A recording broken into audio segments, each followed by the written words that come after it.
अस्सलामुअलैकुम एवरीवन। आवाज़ अगर क्लियर आ रही है विदाउट एनी नॉइज़ तो वेरीफाई करते हैं, फिर क्लास स्टार्ट करते हैं कुछ देर में।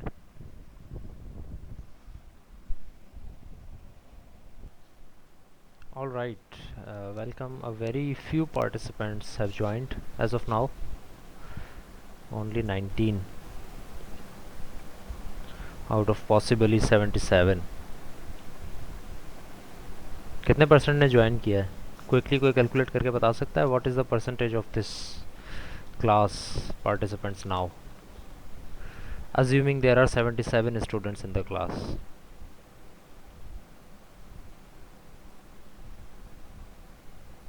77 students, and actually one is teacher, so actually 18 participants, students. How much is 18 the percent of 77?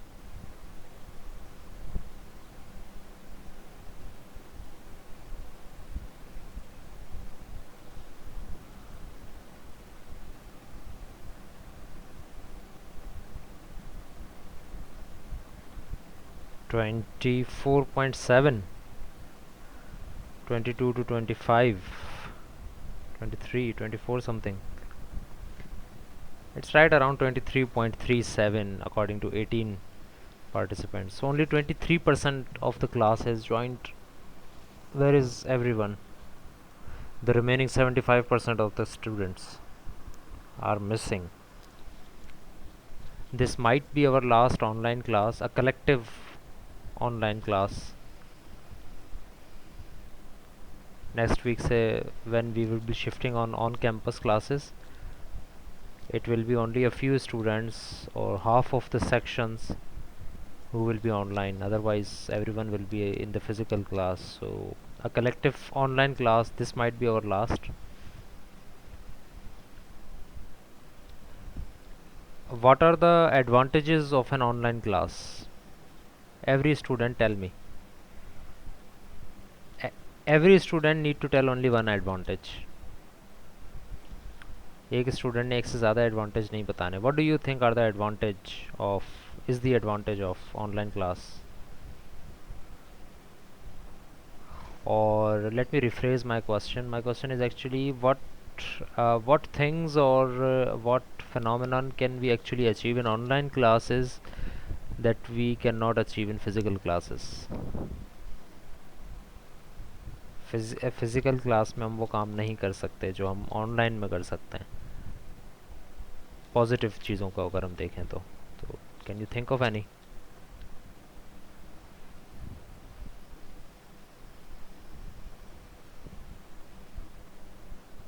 Rizwan Waseer का क्वेश्चन है, रेलेवेंट क्वेश्चन है, मैं जवाब देता हूँ इसका थोड़ी देर में.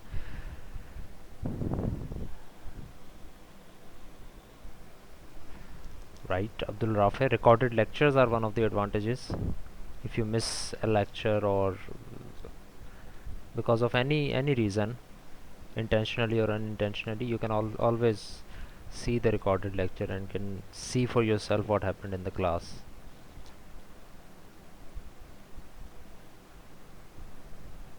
सफदर हुसैन इज सेइंग सुबह जल्दी नहीं उठना पड़ता, लेकिन अगर आपकी क्लास 9 बजे है तो क्या आप 9 बजे वाली क्लास नहीं लेते?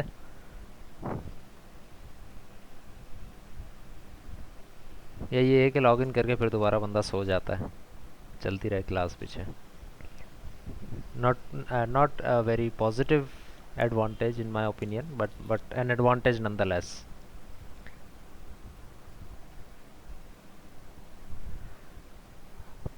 Practical on computer, how is that an advantage? I don't see an advantage like that. Like most of the students might be taking the class on mobile phones, so how is that an advantage? Right, okay, Safdar is saying कि लेटे लेटे ही ले लेते हैं, कोई तैयारी नहीं करनी पड़ती कि उठ के तैयार हों और फिर ट्रांसपोर्ट के थ्रू यूनिवर्सिटी जाया जाए और फिर वो सारी चीज़ें. ये भी एक एडवांटेज है. Right.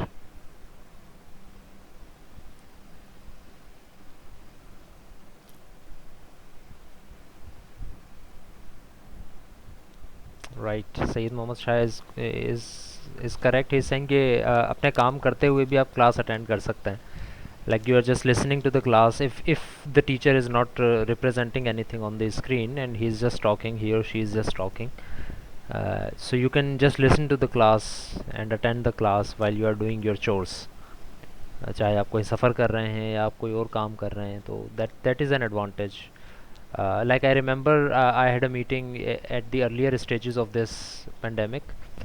We had a meeting and I had to go somewhere, and I was listening to the meeting and attending the meeting while I was traveling. So that is a good advantage. You are right. But obviously, if you are attentive and you can listen to it, then this is an advantage. Otherwise, uh, we can't say that this is an advantage. It takes some people back क्योंकि वो फिर input नहीं दे सकते अपनी. Time saving की मेरे पास 3-4 messages आए हैं कि because it is a time saving methodology. So it's good. It is a time saving methodology because we are cutting out all the transport costs, costs in terms of time cost की बात कर रहा हूँ. We are cutting out all of the transport costs and all of the, you know, like you go out and you have to eat something, and then you bring lunch from your home or you go out to eat. That is very expensive. इस तरह की काफ़ी चीज़ें हैं जिनकी जिनकी वजह से वी प्रेफर कि online classes are a better alternative. But again, like we have already discussed, I think in some class in the earlier sessions of our classes, that it's not a very, it has its advantages, but it's not a very 100% switchable alternative from physical classes. Okay, yes, this is very good option. Shahzaib Jain का जो जवाब आया, it is a very good thing. He is saying कि classes के बीच के जो gaps हैं, they can be utilized. So this is a very good advantage. अब क्लास के बाकी स्टूडेंट्स भी ये कर रहे होंगे, हम भी करते हैं, टीचर्स भी कर रहे होते हैं. For example if we had classes on campus, so जो दरमियान का टाइम होता है वो उस तरह से यूजेबल नहीं होता if you are on campus. But if you are at home, so if you have like 1 hour or even half an hour of the gap in classes, you can do some of the chores of your home. किसी ने कुछ लाना है बाहर से या किसी ने कोई काम करना है छोटा सा, तो ये चीज़ें की जा सकती हैं क्लासेस के बीच में. When you are on campus you can not do those kind of thing. You are bound on campus. So a good number of advantages there are of online classes. But my question when I rephrased it was that कि actually वो क्या काम है जो I think रिफ्रेजिंग के हिसाब से भी आपने सही जवाब दिया. एक्चुअली माई क्वेश्चन वाज, मैं आपको बता देता हूँ कि what was I suppose to what was I planning to ask. Question ये था बेसिकली मेरा कि because we will be shifting to physical classes mostly on from next week, so we should use this time and energy if we are all online to do the things that we cannot do in physical classes, so we can do those things in online classes, right? So कोई ऐसी चीज़ जो कि online classes में ही की जा सकती हो, हम वो क्यों ना करें आज की क्लास में, या कोई एक एक्टिविटी कोई इस तरह की हो ताकि जब हम फिर फिज़िकल पे शिफ्ट हो जाएं या हाइब्रिड पे शिफ्ट हो जाएं तो फिर ऑब्वियसली हमारे पास इतना टाइम नहीं बचेगा. जब तक आप ये सोचें कि ऐसा क्या होना चाहिए, मैं इस सवाल का जवाब देता हूँ जो कि रिजवान वसीर ने पूछा था कि what will be the nature of the classes. I think यही क्वेश्चन था. लेट मी, या so it goes something like this. आपकी जो ऑनलाइन क्लासेस अब शिफ्ट हो रही हैं ना, क्लियरली मैं आपको बताता हूँ स्टार्टिंग से कि सिचुएशन है क्या. सिचुएशन ये है कि द मैनेजमेंट हैज़ डिसाइडेड कि क्लासेस ऑन कैंपस शिफ्ट होंगी, but with proper SOPs, right? SOPs के साथ वो क्लासेस शिफ्ट होंगी. What is the full form of SOP?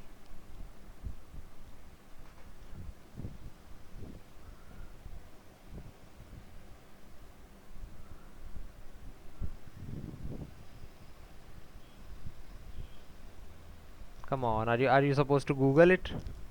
Don't you know? सिर्फ वही स्टूडेंट मुझे भेजें जवाब जिनको पता है पहले से कि SOP क्या है. गूगल करके ना भेजें मुझे kindly. According to your honour rule, अगर आपको नहीं पता तो don't Google it and send me. Just Google it for to know for your self. But if a student know already, what does SOP stands for? Tell मी.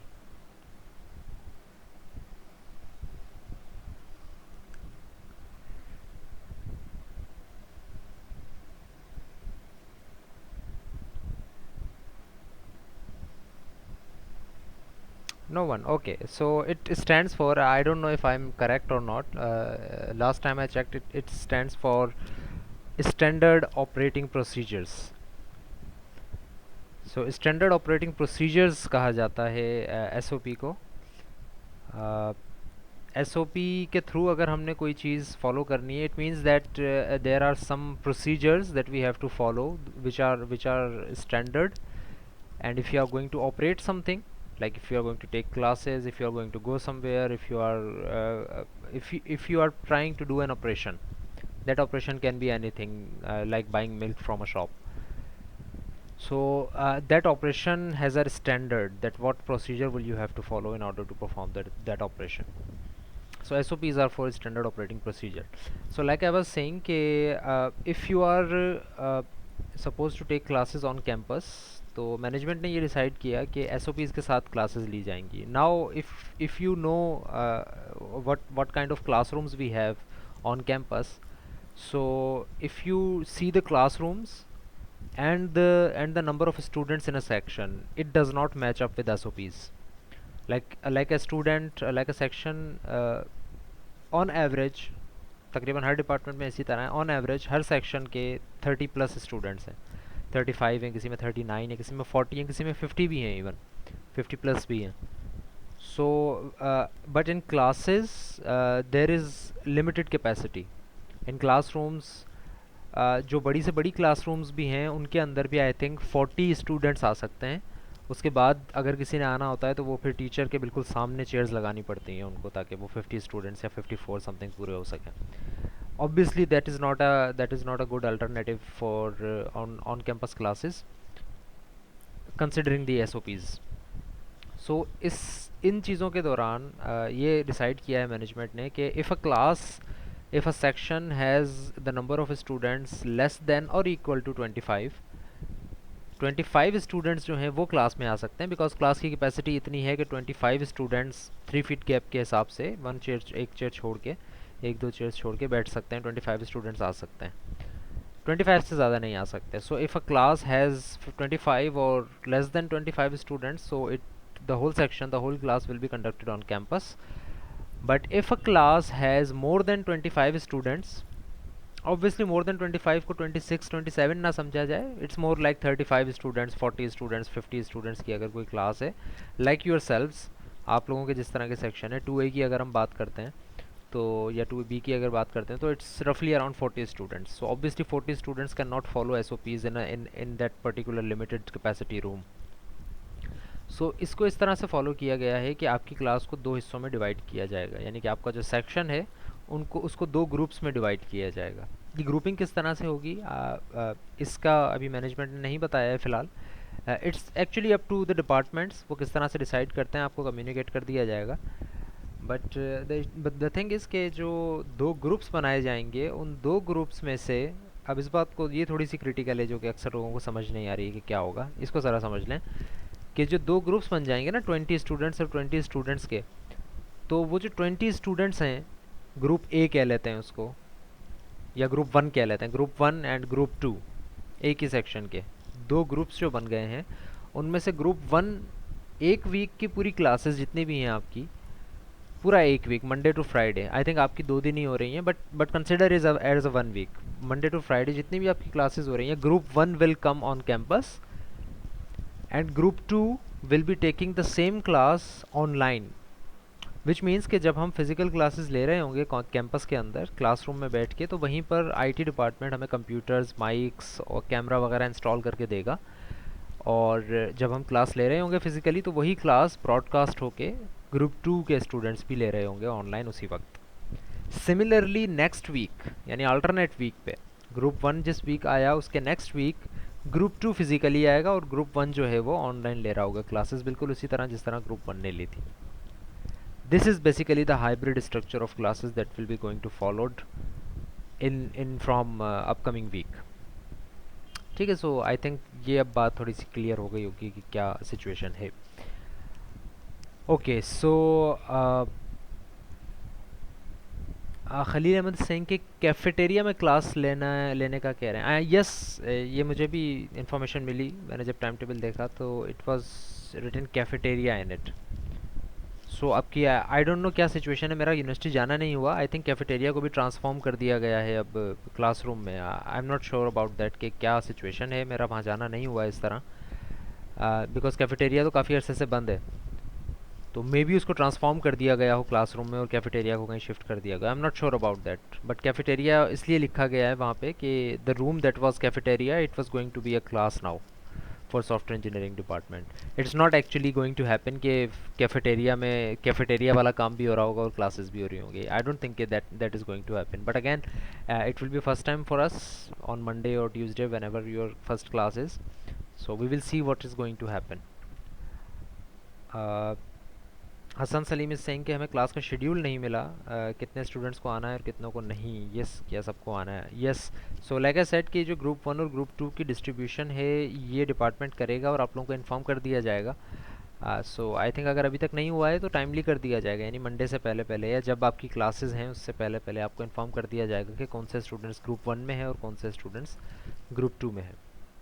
अब्दुल उवैस का भी cafeteria वाला ही question था, तो यस कैफेटेरिया का ही होगा, but I hope कि it will be properly transformed to be taken as a classroom. Rizwan Waseer, ये मैंने जवाब दे दिया आई थिंक कि आपको टाइमली फिर रिस्पॉन्स कर दिया जाएगा कि कब आपका जो है वो कौन सा ग्रुप में आपका नाम आया है। Yes Shahzeb Jain, I am not sure building की क्या सिचुएशन है। इन सारी सिचुएशंस में जब काम सब चीज़ों का रुक गया था तो आई थिंक ये बिल्डिंग का काम भी वहीं रुका हुआ है जो हमने फिर फरवरी में छोड़ा था। सो आई एम नॉट श्योर कि बिल्डिंग हमें अलॉट हो सकती है या नहीं। दोज आर मैनेजरियल इश्यूज़, वो हैंडल करेंगे। हमें जहाँ जहाँ पर डिपार्टमेंट या मैनेजमेंट कहती है कि क्लास लेनी है किस वक्त लेनी है, we will do that considering के सारी जो सहूलियात हैं वो वहाँ पे फराम की जाएँ। So that's about it. We are not concerned with what kind of a room we have and what in which building do we have. Uh, so okay, Rizwan Hussain is saying कि जो लोग previous semester का course repeat कर रहे हैं उनका क्या होगा? What do you mean? I'm not sure what your question is. जो previous semester का repeat कर रहे हैं उनका क्या होगा? क्या होगा? क्या होना चाहिए उनका? वो भी classes लेंगे? खादिम हुसैन इज सेइंग कि ऑनलाइन ही सिस्टम सही था, फिर से क्लोज कर देंगे, डिस्टर्ब हो जाएंगे। या that is a risk that the universities have to take. It is a risk and we will have to take the risk because COVID is not going anywhere. Okay, so in recent times it doesn't look okay it's going to be all right. So we will first have to start with something. I agree that this is a very big what do you call it, एक बड़े पैमाने के ऊपर ये किया जा रहा है, लाइक पूरी यूनिवर्सिटी को ओपन कर दिया जा रहा है। You might have a different opinion, I might have a different opinion, but the thing is that we can all agree on is that COVID is not going anywhere and we have to take some steps that will tell us that how strong we are and how we are going to manage in further upcoming days. So maybe because of some things, because of some issues, after this 1 week or 2 week or 1 month, the classes may again shift to online. But we have to start and try somewhere, right? So take it as a try, as a trial, and let's see how much students and teachers and each and everyone can comply with the SOPs, keeping the social distance and everything, so that the classes may happen online as well as physical without any disturbance.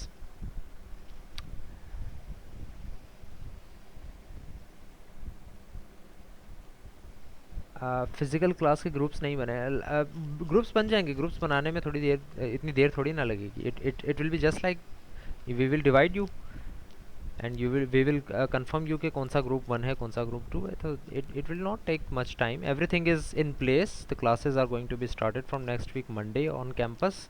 The groups will be decided, this is the last thing that will be communicated with you guys.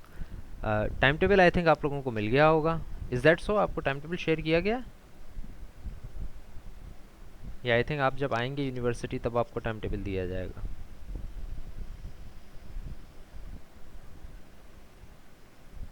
या अगर आपको time table मिल गया है तो you know when your classes are. It will just be कि कौन से students आएंगे और कौन से नहीं आएंगे. Time table is the same. The grouping will be communicated to you timely. So I think I will check one more time about your. I think मैंने कहा था आपको कि LMS के ऊपर जो रजिस्ट्रेशन और आपकी इनरोलमेंट है that is going to be till Sunday. जो संडे गुजर चुका है मैंने कहा था उस संडे तक सब इनरोलमेंट करवा लेंगे. और अगर किसी का इशू है तो वो मुझे कम्युनिकेट कर देगा या अपना काम संडे तक करवा लेगा. But unfortunately, I don't know if it's fortunately, I will have to check on LMS that many of the students, none of the students have communicated with me. So I am assuming कि सबकी या तो enrolment हो गई होगी या फिर किसी की अगर इनरोलमेंट नहीं हुई है तो ही और she is very ignorant in that behalf कि उन्होंने मुझे रिप्लाई तक नहीं किया और मुझे बताया तक नहीं कि आपकी जो है मेरा इस वजह से इनरोलमेंट रुकी हुई है. आई थिंक मैं अभी देख रहा हूँ इनरोलमेंट और ओके आपको मैं दिखा देता हूँ बल्कि शेयर स्क्रीन करके आप भी देखते जाएं साथ साथ. My screen is visible.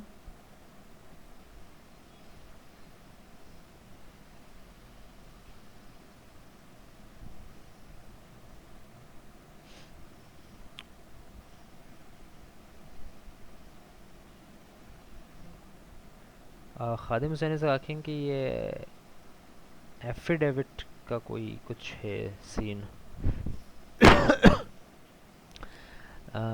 I have no idea about what kind of affidavit it is going to be. या आपसे शेयर किया होगा I think. So I don't know कि क्या क्या इशू है उसका. Okay this is the affidavit जो कि अभी भेजा है इन्होंने. लेट मी रीड इट कि है क्या एक्चुअली है. Affidavit of undertaking as to Department of this is assure you that I will adhere to all safety protocols and other instructions issued by the university for awareness and prevention of COVID-19. I shall wear a face mask at all times on campus, maintain social physical distance, avoid handshakes, maintain good hygiene practices such as repeated hand washing and use of hand sanitizer, disposing of used face masks, use only designated entrance and exit points, review the latest updates and general guidance provided by the university on web portal. अच्छा, use communal facilities. I think it's just an agreement that if you are going to take on campus classes you would have to adhere with these things. If you don't then you are liable to actions. If can be disciplinary action or whatever. I think end में कुछ इस तरह की चीज़ लिखी हुई होगी. I will not hold the university liable if I contract COVID-19 in spite of the safety protocols. I'm in good health, that my health status is as follows. This is the first time I'm reading this document. I haven't seen this document from any sources.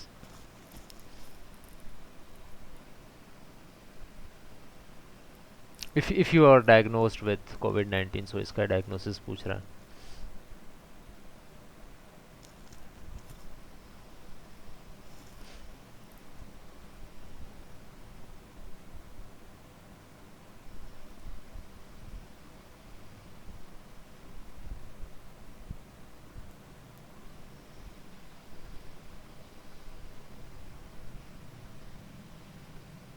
Okay, so let's discuss this thing. All of the things are somewhat trivial.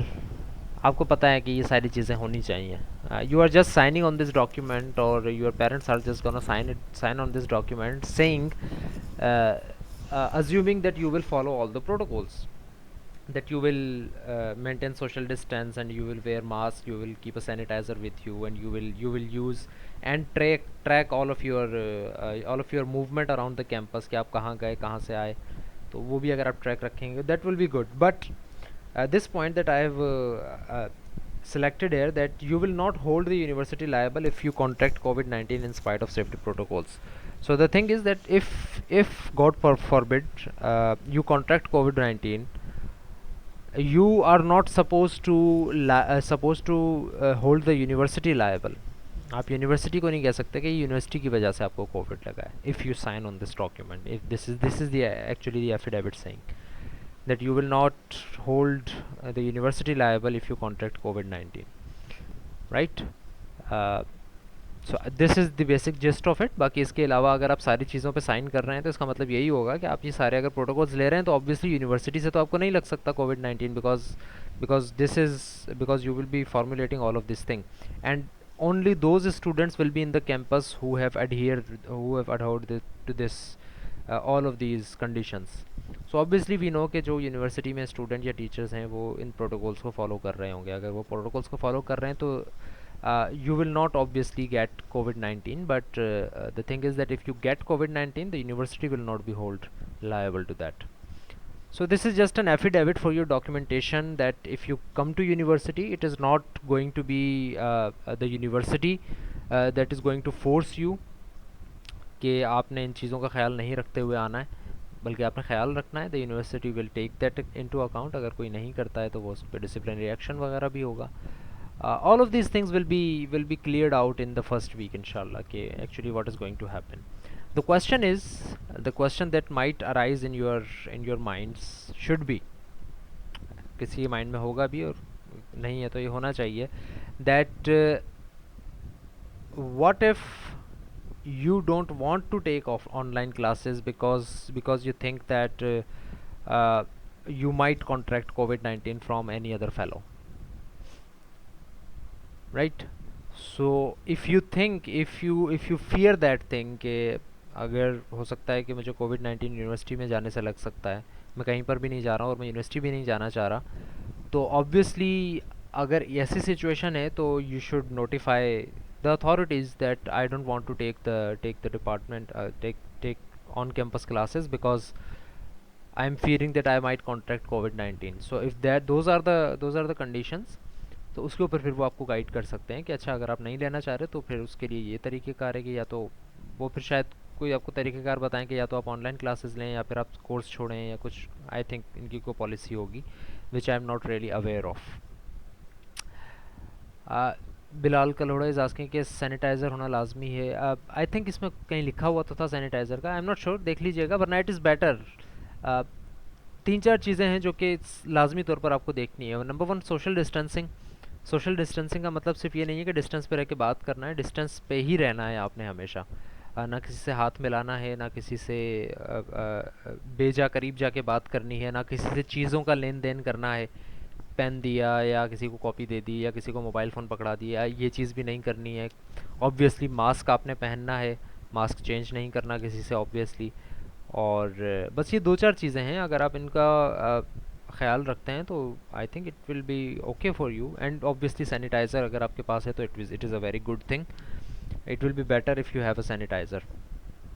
I think university install तो करेगी sanitising stations, but you should have a proper personal sanitiser with you as well.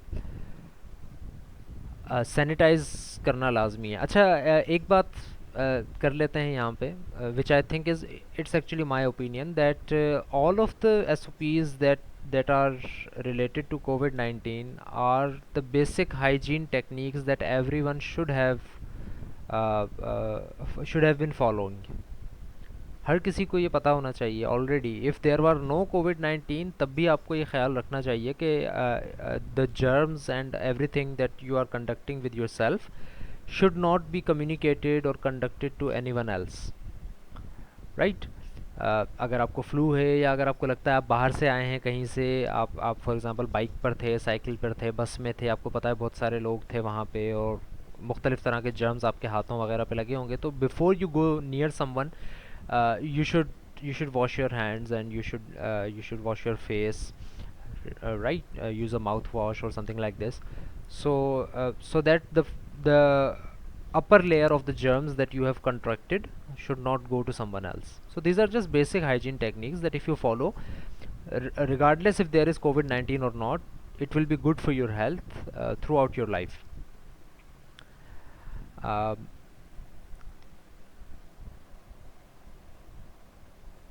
Online के लिए fill किया था क्या मतलब बिलाल? क्या इसमें सिचुएशन में ये कहा गया है कि ऑनलाइन लेना चाहेंगे या physical? Do you have an option? I don't think there is an option. Hassam Shah का कोई कमेंट है? Let me read it and I will tell you.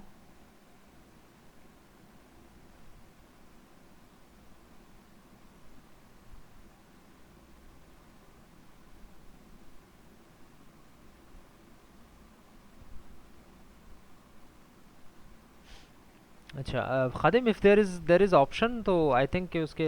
अच्छा, आपके जितने भी अब सवाल आ रहे हैं, I was just trying to share with you and you were trying to share with me कि क्या सिचुएशन चल रही है. I don't have any liability on this thing. I have no idea कि मैनेजमेंट किस तरह से इसको हैंडल कर रही है और आपको क्या इंस्ट्रक्शंस दी गई हैं, right. Being a teacher I was not communicated with the student affairs obviously.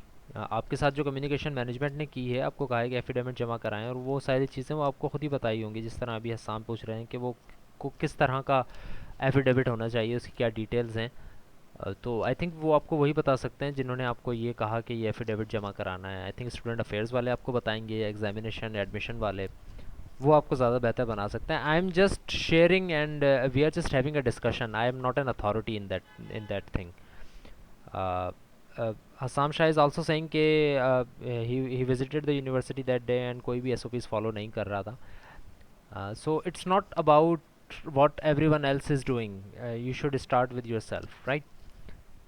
For example आप आते हैं और आप देखते हैं कि कोई टीचर या कोई कोई एडमिनिस्ट्रेशन का बंदा या कोई इस तरह के लोग अगर वो SOPs फॉलो नहीं कर रहे हैं, तो you are not responsible for those, right. You are just responsible for your self. You should do your own part. आप उनसे दूर रहें, आप अपने आप को सैनिटाइज रखें, and that should be enough for you, right. So I think that is going to be a little bit of a dilemma कि अगर बाकी फॉलो नहीं कर रहे तो फिर हमें क्या करना चाहिए, या अगर हमसे बड़े फॉलो नहीं कर रहे तो हमें क्या करना चाहिए. It should start with you. If you are doing your parts, then I think you would be satisfied with yourself. You would just be able to keep it from a distance. uh, अच्छा खादिम, आप जो option बता रहे हैं और बिलाल मुझे ये कह रहे हैं कि सर्वे था कोई, वो फॉर्म फिल किया था. Are you referring to the same survey form that was filled before one semester in Feb, I think March या जून में जो फिल किया गया था? Are you saying that was the survey form जिस पे पूछा गया था?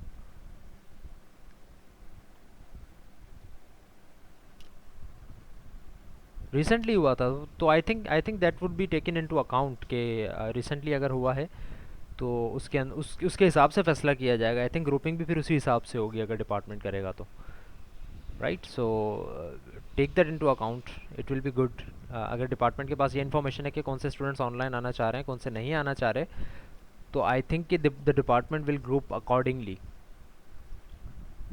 But again I am just discussing with you. I don't know कि डिपार्टमेंट के पास क्या इन्फॉर्मेशन है और क्या चीज़ होगी. I am no use to you, okay. मेरा कोई मेरे मुझसे बात करने का आपको कोई ऐसा सच फ़ायदा नहीं है इस चीज़ में. We are just going to discuss it and maybe थोड़ी सी गाइडेंस आपको मिल जाए. इट्स नॉट लाइक कि मेरे पास कोई इन्फॉर्मेशन है जो कि बाकी जगहों से आपको नहीं मिल रही होगी. They will be communicating with you. So this is discrete structure and software engineering. Let's check. I'm just going to check your enrollments, and I will freeze the enrollments right now if I see that most of the students have been enrolled.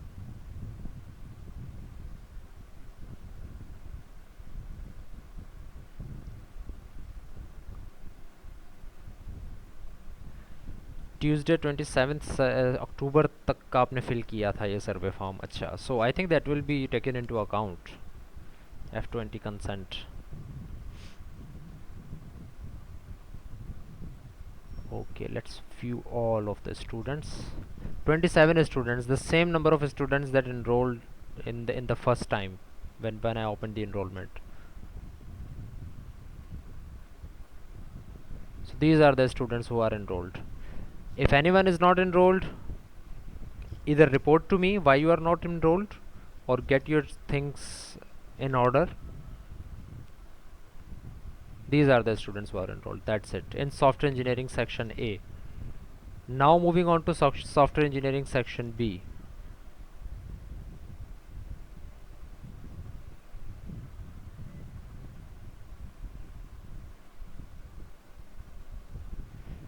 (37). A good number of students are enrolled in B section. These are the students.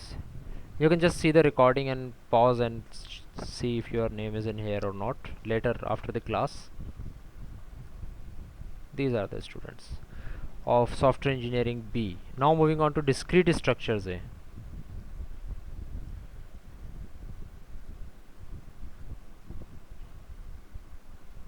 Communicate to me, write to me if you are not enrolled because of any reason,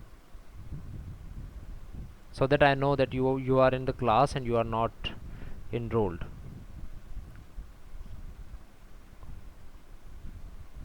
These are the students of discrete structure section A. How many students? 27. The same number of students who were in discrete structures B. Sorry, software engineering A. Obviously, if you are on LMS, you can enroll in every course. So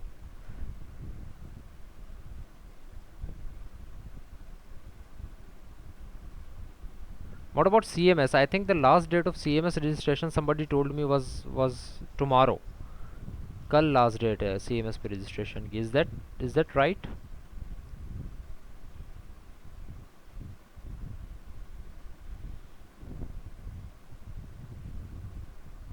These are the students in discrete structures B.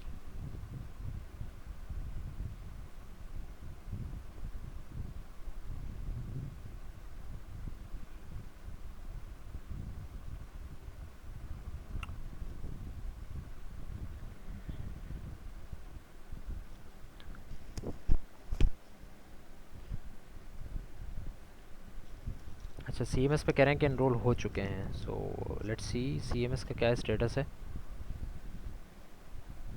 What about MAT 104? Discrete structures भी आ गया आप लोगों का? Software engineering वाले enrol नहीं हो पा रहे थे उसमें, डिस्क्रीट स्ट्रक्चर्स में. Our yesterday's class.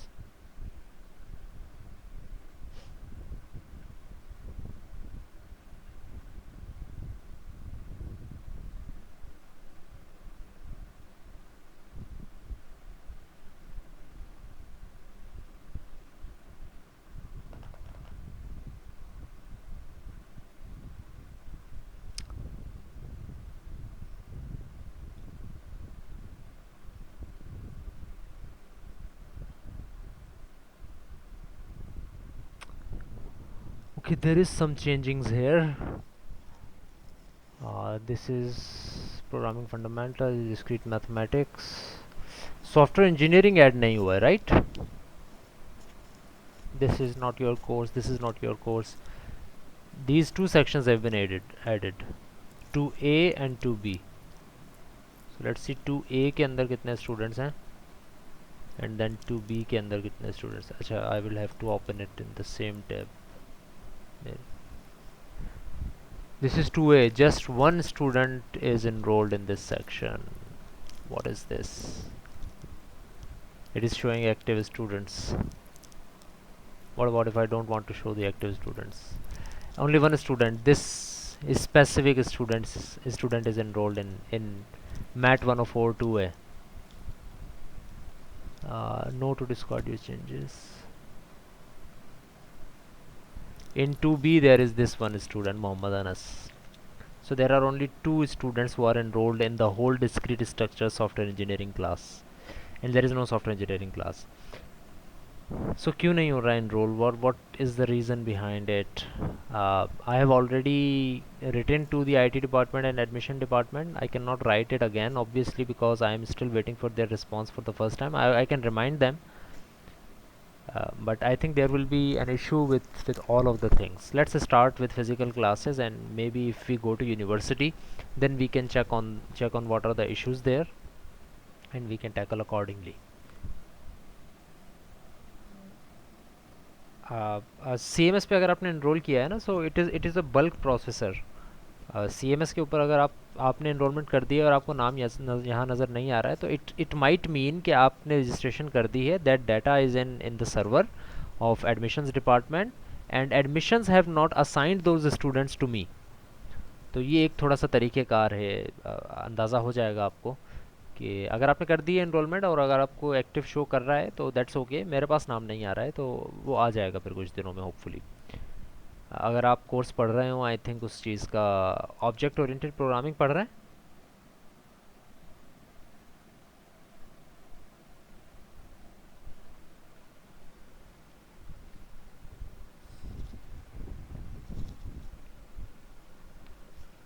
right? So you will know in going towards the end of the OOP course, और या इस तरह अगर बीच में अगर आपका वो टॉपिक आ जाता है तो यू विल नो कि एक्चुअली प्रोसेसिंग मैनेजमेंट सिस्टम्स के अंदर होती किस तरह से। तो ये भी एक मैनेजमेंट सिस्टम है कि एक जगह डाटा चला गया, वहाँ से दूसरे के पास नहीं आया, एक क्लास में चला गया, उस क्लास से दूसरी क्लास को असाइन नहीं हुआ है, टीचर की क्लास को असाइन नहीं हुआ है। तो आप स्टूडेंट इनरोल हो चुके होंगे, बट मे बी आपके पास आपका नाम मेरे पास ना आ रहा हो। असाइनमेंट की डेट क्या है, लास्ट डेट क्या है? Can anyone remind me what is the last date of assignment and time also?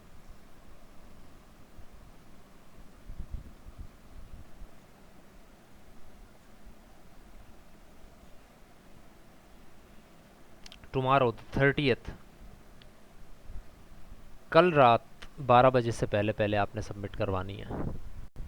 30th को 12 बजे से पहले पहले, because the time is 11:59. So 11:59 will be the whole day past of 30th. उसके बाद 11:59 PM स्टार्ट होगा 30th का। 12 AM जो होगा 31st का, उससे पहले पहले आपने सबमिट करवानी है। तो जस्ट अंडरस्टैंड दिस कि कल का पूरा पूरा दिन आपके पास है, आप सबमिट करवा सकते हैं। What about the enrolments on Turnitin? what is their status? I know I said you के आई टोल्ड यू कि मतलब अगर आप टर्निटिन पर नहीं है तो सिर्फ फीमेल सबमिट करवा दें, but I am just asking what is the status, कितने स्टूडेंट्स हो गए एनरोल्ड उसमें, या क्या इशू आ रहा है? वही इशू आ रहा है अभी कि limited number of students are to the instructor.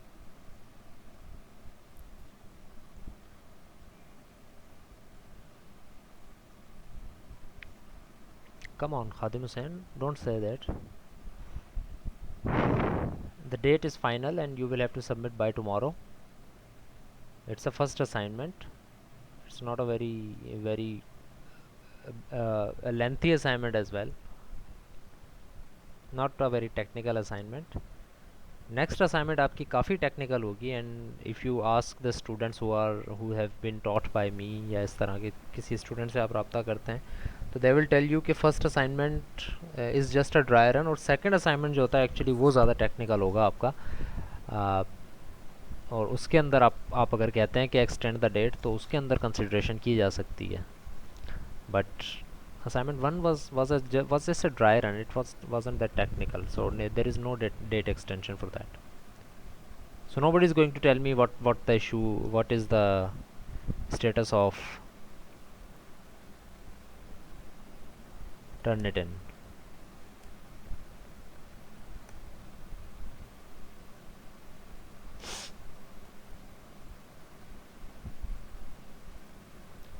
So anyway, let's start with our course again. We were studying, we completed a lecture I think, and we started the lecture of software processes, IIRC, if I remember correctly. Yeah, so this is where I think we left the last time we were studying, right? So let's start again. Okay, so we just started with incremental development model. We were discussing, we had discussed waterfall model before this, and we discussed evolutionary development model. So waterfall model was a model in which you design and formulate the requirements and everything before doing going into the implementation phase, and there was no way in waterfall model to go back and do some of the add some things or change some things or update some things in your previous cycles. But in evolutionary development we saw that evolutionary development models suggest that you can do some of the things recurrently or simultaneously, and people and your stages of development might communicate with each other while you are developing the system. So we discussed about that in detail as well, that specification can change and be updated while development is in work. And validation, when validation is in work, it can tell the developers that what the issues can be and how you can address those issues, and accordingly the specification might be updated with that. And we also said that when this thing is going into work, the initial version is released, so the release and deployment is also working concurrently, एक साथ एक ही वक्त में parallel में. तो initial version भी आपने उसका निकाल दिया और उसके बाद फिर आपने अपडेट करते गए और उसके बाद आपने कुछ और वर्जन्स उसके दिए और फिर आपने फाइनलाइज़ किया कि एक्चुअली अब इसके बाद किसी अपडेट की या किसी और चीज़ की गुंजाइश नहीं है on the development level. So you just issued the final version. This was the whole idea of how the evolutionary development models will work. इसके ऊपर हमने काफ़ी बात की थी. इंक्रीमेंटल मॉडल पे हमने बात स्टार्ट की थी, and we saw this image that what is it describing.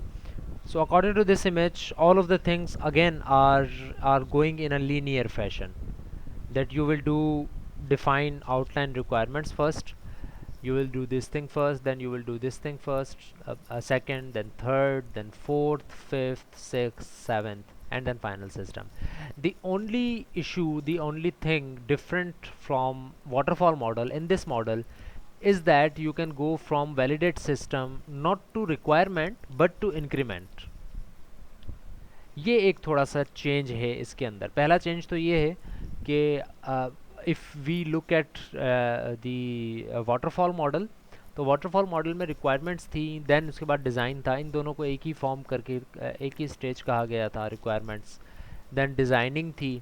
उसके बाद आप डेवलप करते थे सिस्टम को, फिर वैलिडेट और इंटीग्रेट करते थे. ये दोनों चीज़ें भी एक ही लिखी हुई थी वहाँ पे, और उसके बाद आप सिस्टम को डिप्लॉय कर देते थे. और एक सिस्टम इस वाटरफॉल मॉडल में ये था कि वैलिडेशन के बाद यानी कि डिप्लॉयमेंट के बाद अगर आपने कोई चीज़ चेंज करनी है तो ये एरो डायरेक्टली जा रहा था रिक्वायरमेंट्स की तरफ और हर स्टेप की तरफ, कि आप कहीं पर भी जा सकते हैं बट उसके बाद आपने सारे काम पूरे करने पड़ेंगे. But in this specific incremental model, if you have deployed a system, released a system, उसके बाद अगर आपको लगता है कि सिस्टम इनकम्प्लीट है या इसके अंदर कुछ अपग्रेडेशन हो सकती है या इसके अंदर कुछ चेंजेस आ सकती हैं, तो आप यहाँ से उठ के दोबारा सिस्टम इंक्रीमेंट के मॉडल के ऊपर आते हो, सिस्टम इंक्रीमेंट के फेज़ पर आते हो.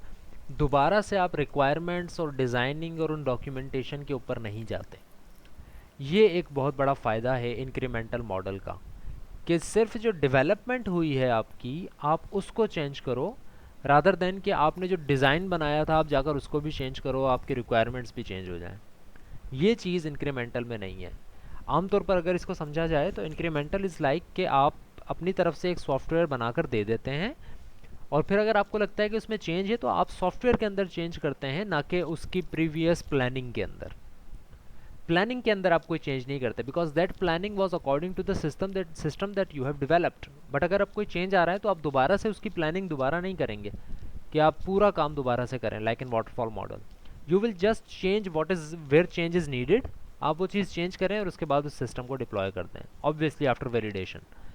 तो अगर आप देखें तो यहाँ पर अगर आपने कोई चीज़ चेंज करनी है तो you don't need to go and design the system again and collect requirements and define outline requirements again. You just need to change in your development, in your implementation. Coding में जाकर change कर दें, validate करें और system को दोबारा deploy कर दें. आवाज़ में कोई इशू आ रहा है? क्लास के बाकी स्टूडेंट्स अगर बता दें, is there any issue? Mohammad Kamran का मैसेज आया है कि आवाज़ बिल्कुल नहीं आ रही. Is that so? अगर मेरे पास इसका जवाब नहीं आता है तो आई विल ऑब्वियसली अज्यूम कि मेरी आवाज़ नहीं जा रही है कहीं पे भी.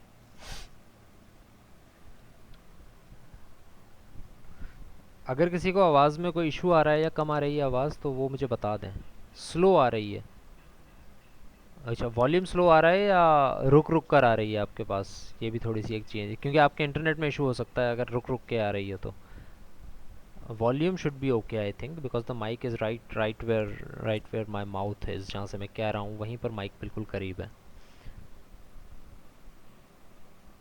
वॉल्यूम थोड़ा सा स्लो लग रहा है. Okay, I will try to keep the mic थोड़ा सा मैं और करीब कर लेता हूँ, and I will try to speak a little louder again.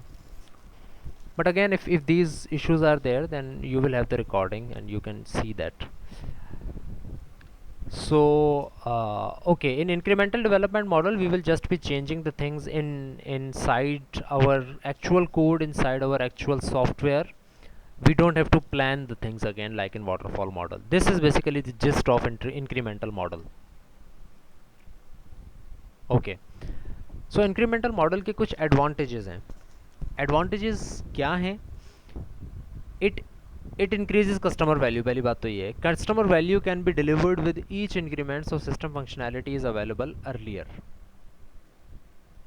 Customer को जो जो चीज़ चाहिए, पहली प्रायोरिटी वो रखकर कि कस्टमर ये काम चाह रहा था, उसको वो काम करके आप दे दें, और उसके बाद जो इम्पोर्टेंट चीज़ें हैं, इम्पोर्टेंट का मतलब है कि जो एडिशनल चीज़ें हैं, यानी कि सिस्टम को फास्ट कैसे बनाया जाए, रिलायबल कैसे बनाया जाए, इफ़ेक्टिव कैसे बनाया जाए, इन चीज़ों की डिटेल में आप अगली जो आपकी इंक्रीमेंट्स होते रहेंगे, जो अगले वर्जन्स आएंगे, आप ये काम उसमें करते रहें. फ़िलहाल कस्टमर वैल्यू को सेटिस्फाई कर दें. कस्टमर ने जो काम कहा था उसको वैल्यू देकर टाइमली अपना काम डिप्लॉय कर दें इंक्रीमेंटल मॉडल से, फर्स्ट रिलीज़ उसको दे दें ताकि उसको लगे कि काम हो गया है. अब उसमें जो बेहतरियाँ आ सकती हैं, जो जो उसमें बेटरमेंट्स आ सकती हैं, वो आप फिर जो है अगले वर्जन्स के अंदर कर सकते हैं. ये इसका एक सबसे बड़ा फ़ायदा है, यानी कि कस्टमर को वेट नहीं करना पड़ता कि मैंने जो काम कहा था वो तो हो कम अज़ कम. अगर हम वाटरफॉल की एग्जांपल लेते हैं तो उसमें ये था कि कस्टमर एक दफ़ा पूरा वेट करके उसको एक साथ सिस्टम मिलता था, उसके बाद अगर कोई इसमें मसला आता था तो फिर वो उतना ही टाइम और लगता था उसको बनाने में. लेकिन इसमें ये है कि आप इनिशियली काम करके दे देते हैं और फिर उसके बाद अगर चेंजेस होती हैं तो वो फिर अगले अगले वर्जन्स में आप निकाल सकते हैं. Early increments act as a prototype to help elicit requirements for later increments. Prototype actually कहते ऐसी चीज़ को हैं, वो स्टूडेंट्स जिन्होंने इस वर्ड को नहीं सुना या उनको नहीं पता इसका यूज़, प्रोटोटाइप का मतलब ये होता है एक ऐसी चीज़ जो कि एक्चुअल कंप्लीट ना हो लेकिन एक डिज़ाइन हो एक्चुअल चीज़ के लिए. You can call that as a dummy as well, कि इट इज़ अ डमी, कि ये एक चीज़ बनी है. अगर आपको ये चीज़ बनानी है वाकई और इसको यूज़ करना है तो फिर आपको पूरे प्रोसीजर से गुजरना पड़ेगा. ठीक है. Like for example I was making something, some document, और मुझे एक कंपनी ने कहा, मुझे एक फॉर एग्जांपल एक बैंक ने कहा कि आपने ये काम करना है, ये डॉक्यूमेंट बनाना है. मुझे एक दूसरी बैंक ने भी कहा कि मुझे ये डॉक्यूमेंट बनाना है. मैंने एक ही डॉक्यूमेंट बनाया, उसके अंदर किसी बैंक का नाम नहीं लिखा. That document is considered as a prototype, क्योंकि दोनों को एक ही तरह का डॉक्यूमेंट चाहिए था. मैंने सिर्फ एक ही डॉक्यूमेंट बनाया, उस बैंक को भी भेज दिया, उसको भी भेज दिया. अब एक बैंक जो कि बैंक ए है और एक बैंक बी है, अगर बैंक ए मुझे कहती है कि इस डॉक्यूमेंट में ये चीज़ें मुझे चाहिए या ये चीज़ें चेंज करें, तो मैं उनके हिसाब से वो डॉक्यूमेंट चेंज करूँगा. और अगर बैंक बी मुझे कहती है कि मुझे ये चीज़ें चाहिए, तो मैं उनके हिसाब से उस डॉक्यूमेंट को चेंज करूँगा. The first draft of the document was a prototype, that this is how the things are going to be. This is your document, this is a prototype, right? If you need to change something, and obviously you would need to change something if you want to use it according to yourself, तो अगर आपने करना है तो आप वो बता दें, मैं उस हिसाब से चीज़ें कर दूंगा. So prototype is like a dummy, is like a model of the actual thing that you are going to develop. So incremental development में भी यही फ़ायदा होता है कि आप अपने एडवांटेज, इसका एडवांटेज सबसे बड़ा ये है कि आप एक तो कस्टमर को दे जल्दी देते हैं, दूसरा ये है कि एज अ प्रोटोटाइप दे देते हैं कि भाई इस तरह का सॉफ्टवेयर आपने कहा था, ये देखें बन गया है, आप इसको यूज़ करें. इसमें और कुछ मसले हैं वो हम सॉल्व कर रहे हैं, लेकिन प्रोटोटाइप ये है आपका सॉफ्टवेयर काम बेसिकली इस तरह से करेगा. अभी तक तो आपको कुछ नहीं पता था ना किस तरह से काम करेगा या क्या क्या एक्चुअली हम बनाएंगे. अब एक्चुअली आपको पता लग गया है कि हमने क्या बनाया है और आप क्या काम कर सकते हैं इसके ऊपर. अब जो इसमें बेहतरी आ सकती है, चेंजेस आ सकती हैं, वो हम अगले इंक्रीमेंट्स में लगाते रहेंगे. It has a very lower risk of overall project failure. Overall project failure का बहुत कम रिस्क रहता है इसमें. क्यों कम रहता है? बिकॉज ओवरऑल प्रोजेक्ट तो हम बना ही नहीं रहे. ओवरऑल प्रोजेक्ट कौन सा मॉडल बनाता है? वाटरफॉल बनाता है, कि वो पूरे रिक्वायरमेंट से लेके एंड तक एक ही चीज़ बना रहा होता है. लेकिन इंक्रीमेंटल में प्रोजेक्ट फेलियर ओवरऑल नहीं हो सकता, क्योंकि अगर फेल होता भी है फॉर एग्जांपल, तो वो आपकी फ़र्स्ट रिलीज़ के बाद हो जाएगा फेल. फर्स्ट रिलीज़ आपने किया, फेल हो गया प्रोजेक्ट, तो इट्स नॉट लाइक कि आपका पूरा प्रोजेक्ट फेल हो गया. इट्स जस्ट कि आपने जितना काम उस पर किया था वो फेल हो गया. आप उसमें चेंजेस करें, अगर आपको लगता है कि चेंजेस करने के बाद वो चीज़ अक्वायर हो सकती है, आप उसमें चेंजिंग करें. अगर आपको लगता है नहीं हो सकता, तो आपका पूरा प्रोजेक्ट या आपकी पूरी रिसोर्स ज़ाया नहीं हुई, बल्कि इनिशियल रिसोर्स जितनी आपने लगाई थी वो ज़ाया हुई है। ठीक है। The highest priority system services tend to receive the most testing. इसका एक सबसे बड़ा फ़ायदा ये भी है कि आपके सिस्टम के जितने भी कंपोनेंट्स हैं उनमें से सबसे ज़्यादा अफेक्टिव जो कंपोनेंट है, सबसे ज़्यादा हाईएस्ट प्रायोरिटी का जो सिस्टम है, उसको आप ज़्यादा अच्छा बना सकते हैं। लाइक आई सेड अर्लियर कि अगर आपने फर्स्ट इनिशियल रिलीज़ देनी है तो उस इनिशियल रिलीज़ में आप सिर्फ वो चीज़ देखेंगे कि जो कस्टमर ने एक्चुअली मांगी आपसे, राइट। अगर कस्टमर ने कहा था मेरा एक सर्टेन काम हो जाना चाहिए, तो आप वो सर्टेन काम उसको करके दिखा रहे हैं, that is your highest priority. उसको आप अच्छी तरह टेस्ट भी करेंगे, उसके अंदर कोई इशू नहीं होगा। हाँ, ये इशू हो सकता है कि आप फॉर एग्जांपल नेविगेशन उस एप्लीकेशन की सही नहीं हुई, या आपने आपने उसमें कलरिंग सही नहीं डाली, या उसमें बटन्स ऊपर नीचे हुए हैं, बटन्स की लोकेशन सही नहीं है, या इस तरह की कुछ चीज़ें चेंज हो सकती हैं, उनमें कुछ गलती हो सकती है बिकॉज आपने उसको टेस्ट इतना अच्छा नहीं किया। लेकिन जो हाईएस्ट प्रायोरिटी थिंग थी, चीज़ें थी, उनके अंदर गलती की कोई गुंजाइश नहीं होती in this model, incremental model. But obviously इसकी प्रॉब्लम्स भी हैं। Those were some of the advantages. Now it also has got some of the problems and disadvantages with it. What are those? Process visibility कम होती है इसके अंदर। Process visibility का मतलब ये है कि you can not actually see कि आप अब कौन से प्रोसेस के ऊपर हैं, लाइक इन अदर मॉडल्स, कि आप रिक्वायरमेंट का काम कर रहे हैं या आप डेवलपमेंट का काम कर रहे हैं, आप किसका काम कर रहे हैं एक्चुअली, ये काम एक्चुअली आप नहीं कर पाते। ये फ़ायदा, ये नुकसान तकरीबन हर तरह के एवोल्यूशनरी मॉडल्स में है, बिकॉज सारे काम पैरेलल हो रहे होते हैं। सो you can not actually see कि आप एक्चुअली आपका प्रोजेक्ट अब किस प्रोसेस के अंदर है। लाइक इन वाटरफॉल मॉडल और अदर कन्वेंशनल मॉडल्स, आपको ये दिख रहा होता है कि एक्चुअली आपका प्रोजेक्ट अभी किस फेज़ में है। You can tell the customer और हूएवर आस्क्स यू कि आपका प्रोजेक्ट अभी रिक्वायरमेंट फेज़ में है या अभी डिज़ाइनिंग फेज़ में है। But in all of the evolutionary model, obviously in incremental model as well, you can not tell the customer कि आप अभी रिक्वायरमेंट फेज़ में हैं या आप अभी वैलिडेशन फेज़ में हैं। यू मे टेल हिम कि आप अभी वैलिडेशन फेज़ में हैं, लेकिन हो सकता है कि आप अभी डेवलपमेंट भी साथ साथ कुछ कर रहे हो पीछे, तो आप वैलिडेशन फेज़ में तो ना हुए क्योंकि आपने डेवलपमेंट भी साथ साथ चल रही। सो ये एक इसका सबसे बड़ा नुकसान है कि आप जब एज अ मैनेजर इसको जब प्लान कर रहे होते हैं, तो you can not actually see कि आप जब प्लान कर रहे होंगे तो जब आपका प्रोजेक्ट डेवलप हो रहा होगा तो एक्चुअली वो किस फेज़ में होगा। Just like this systems are often poorly structured. So system इसी तरह पुअरली स्ट्रक्चर्ड हो जाते हैं इस सिस्टम में, बिकॉज पैरेलल अगर आप काम कर रहे हैं, अगर आप साइमल्टेनियसली काम कर रहे हैं, तो इसका मतलब यही हुआ कि आप एक्चुअली ये बता नहीं पा रहे कि आप कौन से प्रोसेस में हैं, और इसी तरह आप किसी प्रोसेस को अलहदा रहकर मैनेज नहीं कर सकते। डिपेंडेंसीज बहुत ज़्यादा क्रिएट हो जाती हैं। लाइक फॉर एग्जांपल, अगर आपको मैं कहता हूँ कि आपने ये एक असाइनमेंट बनानी है और उसमें एक क्वेश्चन मैंने ये दे दिया कि आपने ये असाइनमेंट बनानी है, उसमें एक क्वेश्चन है कि आपने फॉर एग्जांपल ऊप की असाइनमेंट में क्या किया, आप वो बताएं। अब मैंने आपको डेडलाइन दे दी 30th की, लेकिन ऊप की असाइनमेंट फॉर एग्जांपल आपको मिली ही नहीं अभी, तो ये डिपेंडेंसी आ गई। You can not actually know, ये सिस्टम का फेलियर हो गया है। आप स्ट्रक्चर नहीं कर पा रहे हैं एक तरह से कि आपने पहले डिस्क्रीट की असाइनमेंट करनी है या सॉफ्टवेयर की करनी है या ऑब्जेक्ट ओरिएंटेड प्रोग्रामिंग की करनी है, बिकॉज उसके अंदर उसका सवाल है, उसके अंदर उसका सवाल है। अब क्या चीज़ पहले आनी चाहिए, you don't know that, and if you do know that it's not going according to plan. ठीक है, तो स्ट्रक्चर थोड़ा सा अजीब सा हो जाता है एवोल्यूशनरी मॉडल्स के अंदर।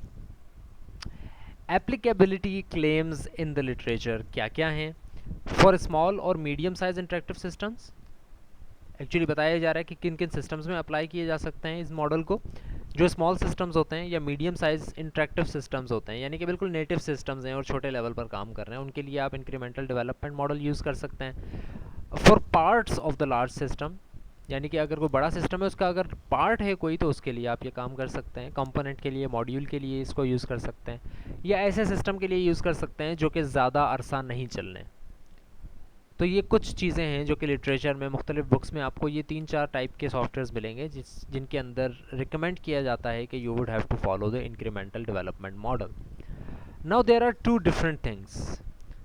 This concept is very complicated to grab for most of the students, so be attentive here. We are saying that there is another model which is also incremental, but it is named iterative model. It is also an evolutionary model, यानी parallel में काम हो रहे हैं, simultaneously काम हो रहे हैं। कोई यानी कि वर्जन्स भी आपके अलग अलग निकल रहे हैं। पहला वर्जन आया, उसके बाद इंटरमीडिएट वर्जन्स आए, फिर फाइनल वर्जन आप निकाल रहे हैं। ये सारे काम हो रहे हैं, बट थोड़ा सा सटल सा डिफरेंस है इंक्रीमेंटल मॉडल्स में और आइटरेटिव मॉडल्स में। इंक्रीमेंटल डेवलपमेंट मॉडल क्या होते हैं और आइटरेटिव डेवलपमेंट मॉडल क्या होते हैं, इनमें ज़रा सा एक फ़र्क समझ लें कि है क्या। क्योंकि कई जगहों पर सॉफ्टवेयर डेवलपमेंट्स यूज़ कर रहे होते हैं, आइटरेटिव डेवलपमेंट मॉडल यूज़ कर रहे होते हैं, एंड एक्चुअली लोग डिफ्रेंशिएट नहीं कर पा रहे होते हैं, सॉफ्टवेयर इंजीनियर्स या मोस्टली स्टूडेंट्स, कि ये आइटरेटिव मॉडल पे काम हो रहा है या इंक्रीमेंटल पे काम हो रहा है, because they both seem pretty much the same, कि पैरेलल में काम हो रहा होगा, एवोल्यूशनरी मॉडल में काम हो रहा होगा और वर्जनिंग पे काम हो रहा होगा, और वापस आप डेवलपमेंट कर रहे होगे, रिक्वायरमेंट दोबारा नहीं कर रहे हैं, but what are actually the differences. So let's read this. Incremental development is a staging and scheduling strategy in which the various part of the systems are developed at different times or rates and integrated as they are completed.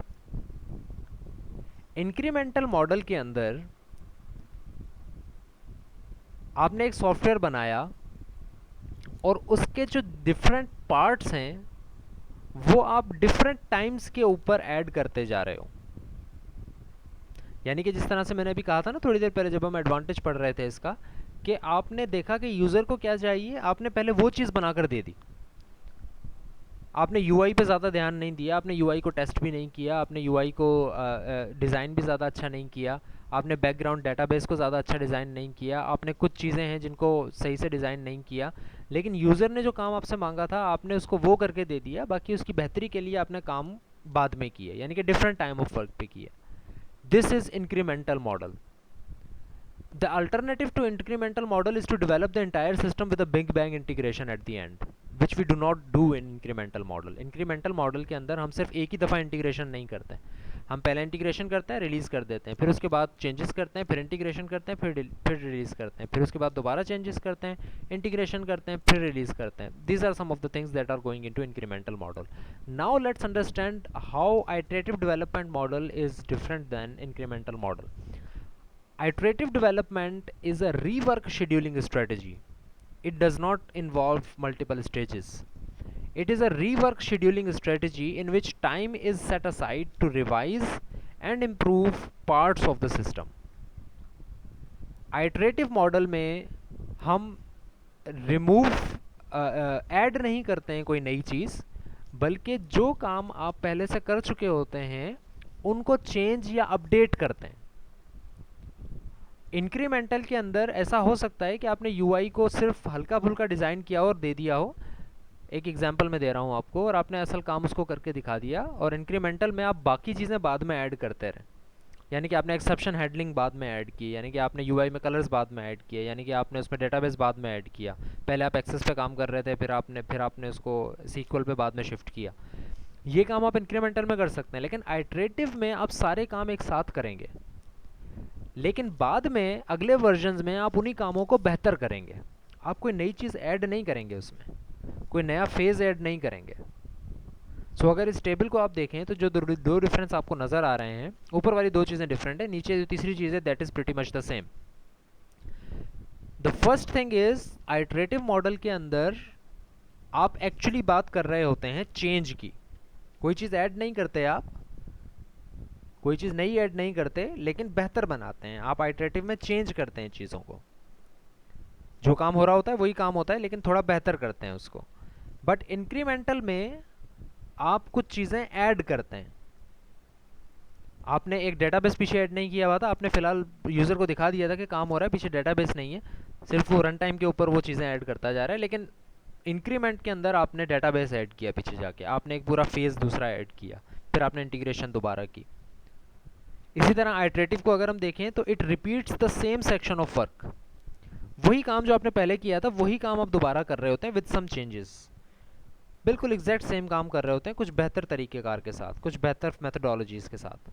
लेकिन increment में there may be a possibility कि आप कोई नया section add करें।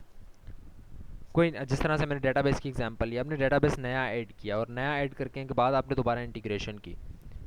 तो if you are adding something new which was not already in the system in the previous releases, that is called an incremental model. If you are just changing or upgrading some of the things that were in your system already, those are called iterative models. All of these things repeat the processes. Design, implement, evaluate, ये सारे process जो basic procedures हैं according to any evolutionary model, ये तो repeat होंगे ही. The point is कि actually आप ऐड क्या कर रहे हो या आप सिर्फ चेंज कर रहे हो. अब्दुल ओवैस का क्वेश्चन है विच इज़ ड्यूरेबल, आइटरेट और incremental model. Mainly it depends on the kind of work the customer is asking you for, कि किस तरह का काम है, आप उस हिसाब से उसको ड्राइव करते हैं कि क्या क्या आपके लिए इस सिस्टम को बनाना आइटरेटिव से सही रहेगा या इंक्रीमेंटल से सही रहेगा. Mainly it depends on that. But mostly the incremental model is a better approach when you are talking about company to customer. B2C की अगर हम बात करते हैं ना, बिजनेसेस कंज्यूमर्स को बनाकर दे रहे हैं सॉफ्टवेयर्स, तो इस सिचुएशन में incremental is a very durable approach, it is a very reliable approach. Rizwan Waseer का क्वेश्चन है कि हमें कैसे मालूम हो कि हमें कौन सा मेथड से सॉफ्टवेयर डेवलप करना है. I think I have answered that, कि it will depend on your basic idea of what the system is going to be. Let's suppose मैं एक केस स्टडी आप लोगों को देता हूँ एंड टेल मी कि which will be better. Consider you are a company, you are a software company that is going to take projects from people, individuals, and you will make them do the things.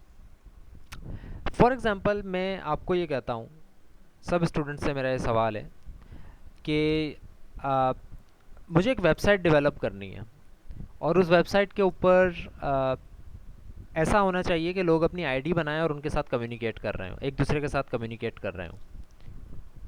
So you tell me which will be the better opportunity approach to develop a website like Facebook, not like Facebook but just like the functionalities जो हैं Facebook की, कि वो communicate कर लें आपस में एक दूसरे से.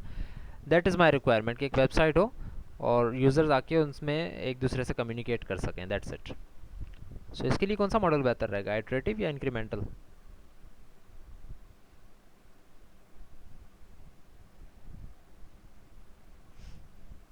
And you will also have to tell me why. If you can tell it in one or two lines, take a few minutes, take a couple of minutes and write the line कि क्यों आपको लगता है कि incremental या iterative लेना चाहिए इसमें.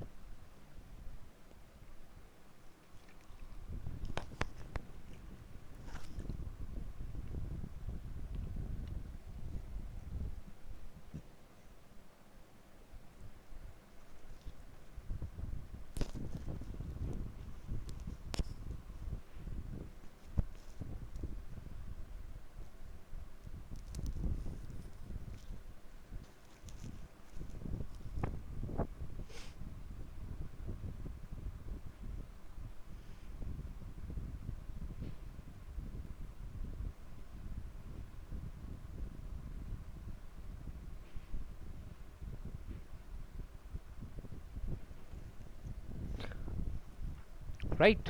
सो I am not going to say कि यहाँ पर कौन सा प्रोजेक्ट, कौन सा डेवलपमेंट मॉडल सही है. I just want you to know कि आपके पास जस्टिफिकेशन होनी चाहिए. अगर आपके पास जस्टिफिकेशन है और आप कहते हैं कि मुझे ये लगता है सही करना, तो go ahead, do it like that. Right. It's not going to be a problem for you. It is just a decision. It is a different way of doing the same thing.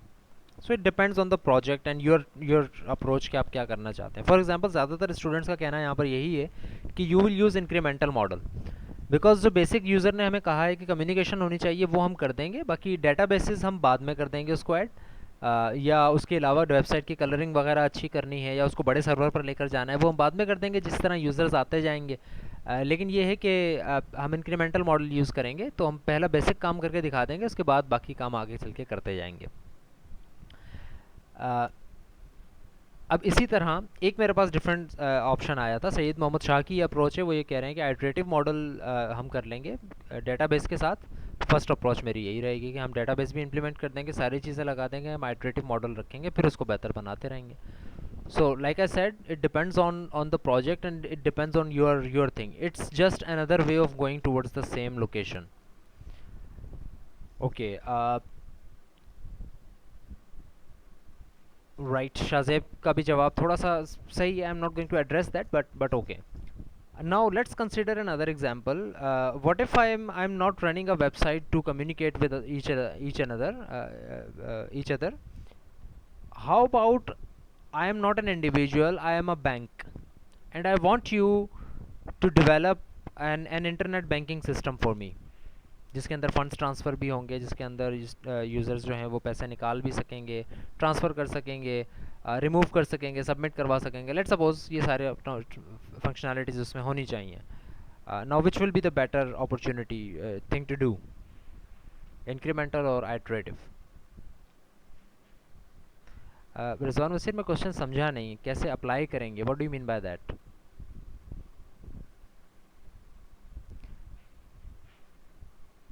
My question remains the same, it was just from Rizwan Waseer, जो कि मैंने अभी बात की. My question remains the same. What if I'm a bank and I want to develop an internet banking system for my employees or users, so that the users can transfer their funds and transfer their money and get their money, and like these kinds of things? Which will be the better approach, iterative or incremental?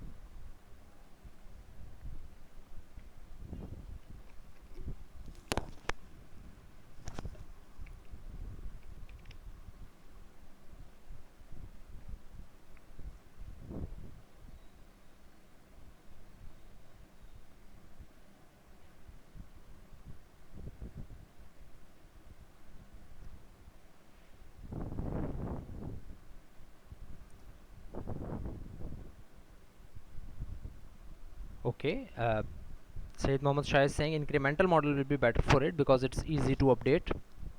Okay, Rizwan Wasir is just enhancing his own question कि जब हम software develop करेंगे तो अगर हमें ये methods कैसे apply करने पड़ेंगे, इन सब मॉडल्स का पैटर्न तो अलग है. ओके, मैं एड्रेस करता हूँ आपके सवाल को Rizwan. First I am hoping कि मेरा जवाब दे दें सारे स्टूडेंट्स, थोड़ा सा इंटरेक्टिव होके.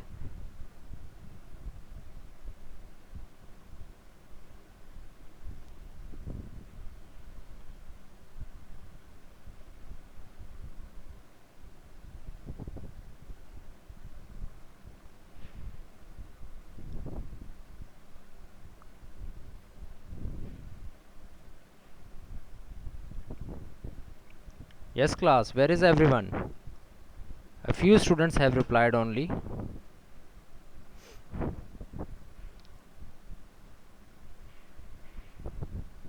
Okay, so a good response from students. They are saying that they will be using increment. दो तीन जवाब ही आए मेरे पास, but again the thing is कि incremental model they are saying कि we will use it because जो first initial stages की कुछ चीज़ें हैं वो हम वो हम first release में दे देंगे, इसके बाद की चीज़ें हम बाद में ऐड करते रहेंगे. but listen from my point of view. I'm not saying your point of view is not good, but I'm saying कि इसमें डिफ्रेंशिएट करना हमें आना चाहिए. Now take my point of view and you will see कि according to my point of view iterative model is better approach. Why? Because मैं आपको बताता हूँ, बैंक्स आर नॉट समथिंग जिसके अंदर कुछ चीज़ें अगर गलत भी हैं तो वो भी चल जाएंगी फ़िलहाल. राइट, लाइक अगर मैंने डाटा बेसिस को सही से अटैच नहीं किया, मैंने उनकी उनकी जो क्या कहते हैं उनको, एनॉमलीज़ जो हैं या गलतियाँ जो हैं डेटाबेस की, रिडंडेंसीज जो उसमें आ सकती हैं, अगर मैंने उनको सही से डील नहीं किया फर्स्ट टाइम ही, तो एक दिन भी अगर वो सिस्टम चल गया तो बैंक को नुकसान या फ़ायदा हो सकता है इल मीन्स से. I want my system to be up to date, doing everything that the bank wants me to do in the first release. उसके बाद मैं कोई चीज़ ऐड नहीं करूँगा, मैं कोई ना ही प्रोसेस ऐड करूँगा ना ही कोई दूसरी चीज़ ऐड करूँगा, बल्कि सेम ही रहेंगी सारी चीज़ें, बस मैं उनको चेंज या बेहतर बना सकता हूँ. बेहतर बनाने का मतलब ये है, फॉर एग्जांपल मेरे पास डेटाबेस में पहले सिस्टम था कि 100 लोग ट्रांजैक्शन कर सकते हैं, तो मैं उन 100 को बढ़ा के 1000 कर सकता हूँ बाद में. अभी फ़िलहाल मुझे एक सिस्टम में चीज़ें सारी डाल देनी है, बट उनको बेहतर करने के लिए सेम सेक्शंस ऑफ वर्क पे मैं काम करूँगा, बेहतर करूँगा बाद में, कोई चीज़ नई ऐड नहीं करूँगा. It is my point of view. So it depends on what kind of work you are doing. Would it affect something, is it highly affective? तो उसको देखते हुए मुझे डिसाइड करना पड़ेगा कि what kind of method will I use to develop that software. Would it be iterative or incremental? Okay Khalil, noted. Attendance का kindly मुझे स्क्रीनशॉट लेकर भेज दें CR अभी. So these are the two types of evolutionary model that can be discussed. So इसको थोड़ा सा और डिटेल में देखते हैं. Incremental model. इंक्रीमेंटल मॉडल क्या कह रहा है? अगर आप इसको इस एरो को अगर आप देखें तो it's saying that decide what you want to build, which is the requirement phase, design it, which is obviously the designing phase, code it, which is the coding and integration phase, test it, validation, and then examine it या फिर ship it. अगर आप examine करने का चाह रहे हो यानी कि आपने टेस्टिंग तो कर ली है, अगर आप चाह रहे हो कि एक और दफ़ा एग्जामिन कर लो अपने पास चला कर तो दैट्स ओके, वरना शिप कर दो यानी डिप्लॉय कर दो. The first increment delivers only one slice of functionality through the whole system. ये तीन चीज़ें जो यहाँ पर आपको पॉइंट्स नज़र आ रहे हैं, these are actually describing these three images. So look at these three images and understand what they are telling you. They are telling you that आपके सॉफ्टवेयर के अंदर तीन फीचर्स होने चाहिए थे. एक ये काम भी होना चाहिए था, ये काम भी होना चाहिए था, ये काम भी होना चाहिए था. यानी अगर आप सिंपल एक CMS की एग्जांपल लेते हैं तो स्टूडेंट को इनरोल भी करना आना चाहिए, स्टूडेंट के मार्क्स भी एंटर हो जाने चाहिए और स्टूडेंट को अपना ग्रेड भी नज़र आ जाना चाहिए. फॉर एग्जांपल ये तीन चीज़ें हैं CMS की. स्टूडेंट इनरोल कर सके, स्टूडेंट के मार्क्स नज़र आ सकें और स्टूडेंट को ग्रेड नज़र आ सके. ये तीन चीज़ें हैं. अब इंक्रीमेंटल मॉडल ये कहता है कि सारे काम आपने करने हैं सिर्फ फर्स्ट फीचर के लिए. पहली रिलीज़ में सिर्फ फर्स्ट फीचर के लिए आपने सारे काम कर देने, यानी इनरोलमेंट वाले काम कर दें आप सारे. Because it is a good example, because we know कि अभी नंबर्स और ग्रेड का अभी काम नहीं है, तो हमें सिर्फ ये दिखाना है कि सिस्टम काम कर रहा है, सिस्टम में स्टूडेंट्स आ सकते हैं, इनरोल हो सकते हैं, डेटाबेस एग्जिस्ट करता है, UI एग्जिस्ट करती है. तो वो सारी चीज़ें UI, application layer, middleware, databases, back end, सारा का सारा आप बना दोगे सिर्फ एक फ़ीचर के लिए कि भाई इनरोलमेंट हो सके स्टूडेंट की, वो स्मूथली हो जाए. फिर अगले वर्जन में आप दूसरा फीचर भी डाल दो, यानी कि आप स्टूडेंट के मार्क्स किस तरह से डिस्ट्रीब्यूट होंगे आप वो भी डाल दो साथ साथ. और फिर तीसरे फीचर के अंदर, तीसरे वर्जन के अंदर आप तीसरा फीचर भी डाल दो, उसकी सारी चीज़ें. तो इंक्रीमेंटल ये कह रहा है कि आपने सारे काम कर देने हैं सिर्फ पहले फीचर के लिए, पूरा काम कर दे. लाइक आई सेड कि यूज़र क्या चाह रहा है उसके वो सारे काम कर दो, दूसरी चीज़ों के बाकी काम बाद में ऐड करते रहेंगे. So the first increment delivers one slice of the functionality through the whole system. The second increment delivers another. The third increment delivers the rest of the system. यानी first, second और third. So it's just telling you कि तीन अगर features हैं, अगर तीन से ज़्यादा features हैं तो you will have to decide कि पहले दो features important हैं या तीन important हैं, फिर चार important हैं, फिर उसके बाद पूरा system आप deploy करके उसको दे सकते हैं. So this is your incremental model. Now look at iterative model. Iterative model B, it is going the same as what do you call it, incremental model. The first iteration delivers enough of the feature 1 to evaluate what is correct and what needs revision. That's it. Not all of the things in feature 1. If you look at this image, so consider there are two features in the system. So iterative ये कह रहा है कि feature 1 के जो important चीज़ है, for example middleware was important या database was important in that area, जो इम्पोर्टेंट चीज़ है जिसकी बेस पे सारी चीज़ें चलेंगी. लाइक फॉर एग्जांपल यही CMS की अगर हम एग्जांपल लेते हैं तो in CMS the database is the most important part. UI doesn't matter, अगर कलरिंग सही से नहीं हुई, बटन्स एक की जगह दूसरा आ गया है, कोई फ़र्क नहीं पड़ता फ़िलहाल उससे. The major important part is the database. ऐसा ना हो कि एक स्टूडेंट्स 8 कोर्सेज में एनरोल हो जाए, ऐसा ना हो कि एक टीचर को कोई कोर्स अलाउट ना हो सके, ऐसा ना हो कि एक स्टूडेंट एनरोलमेंट ही ना करा सके. The database is the most important part if I'm talking about this particular example.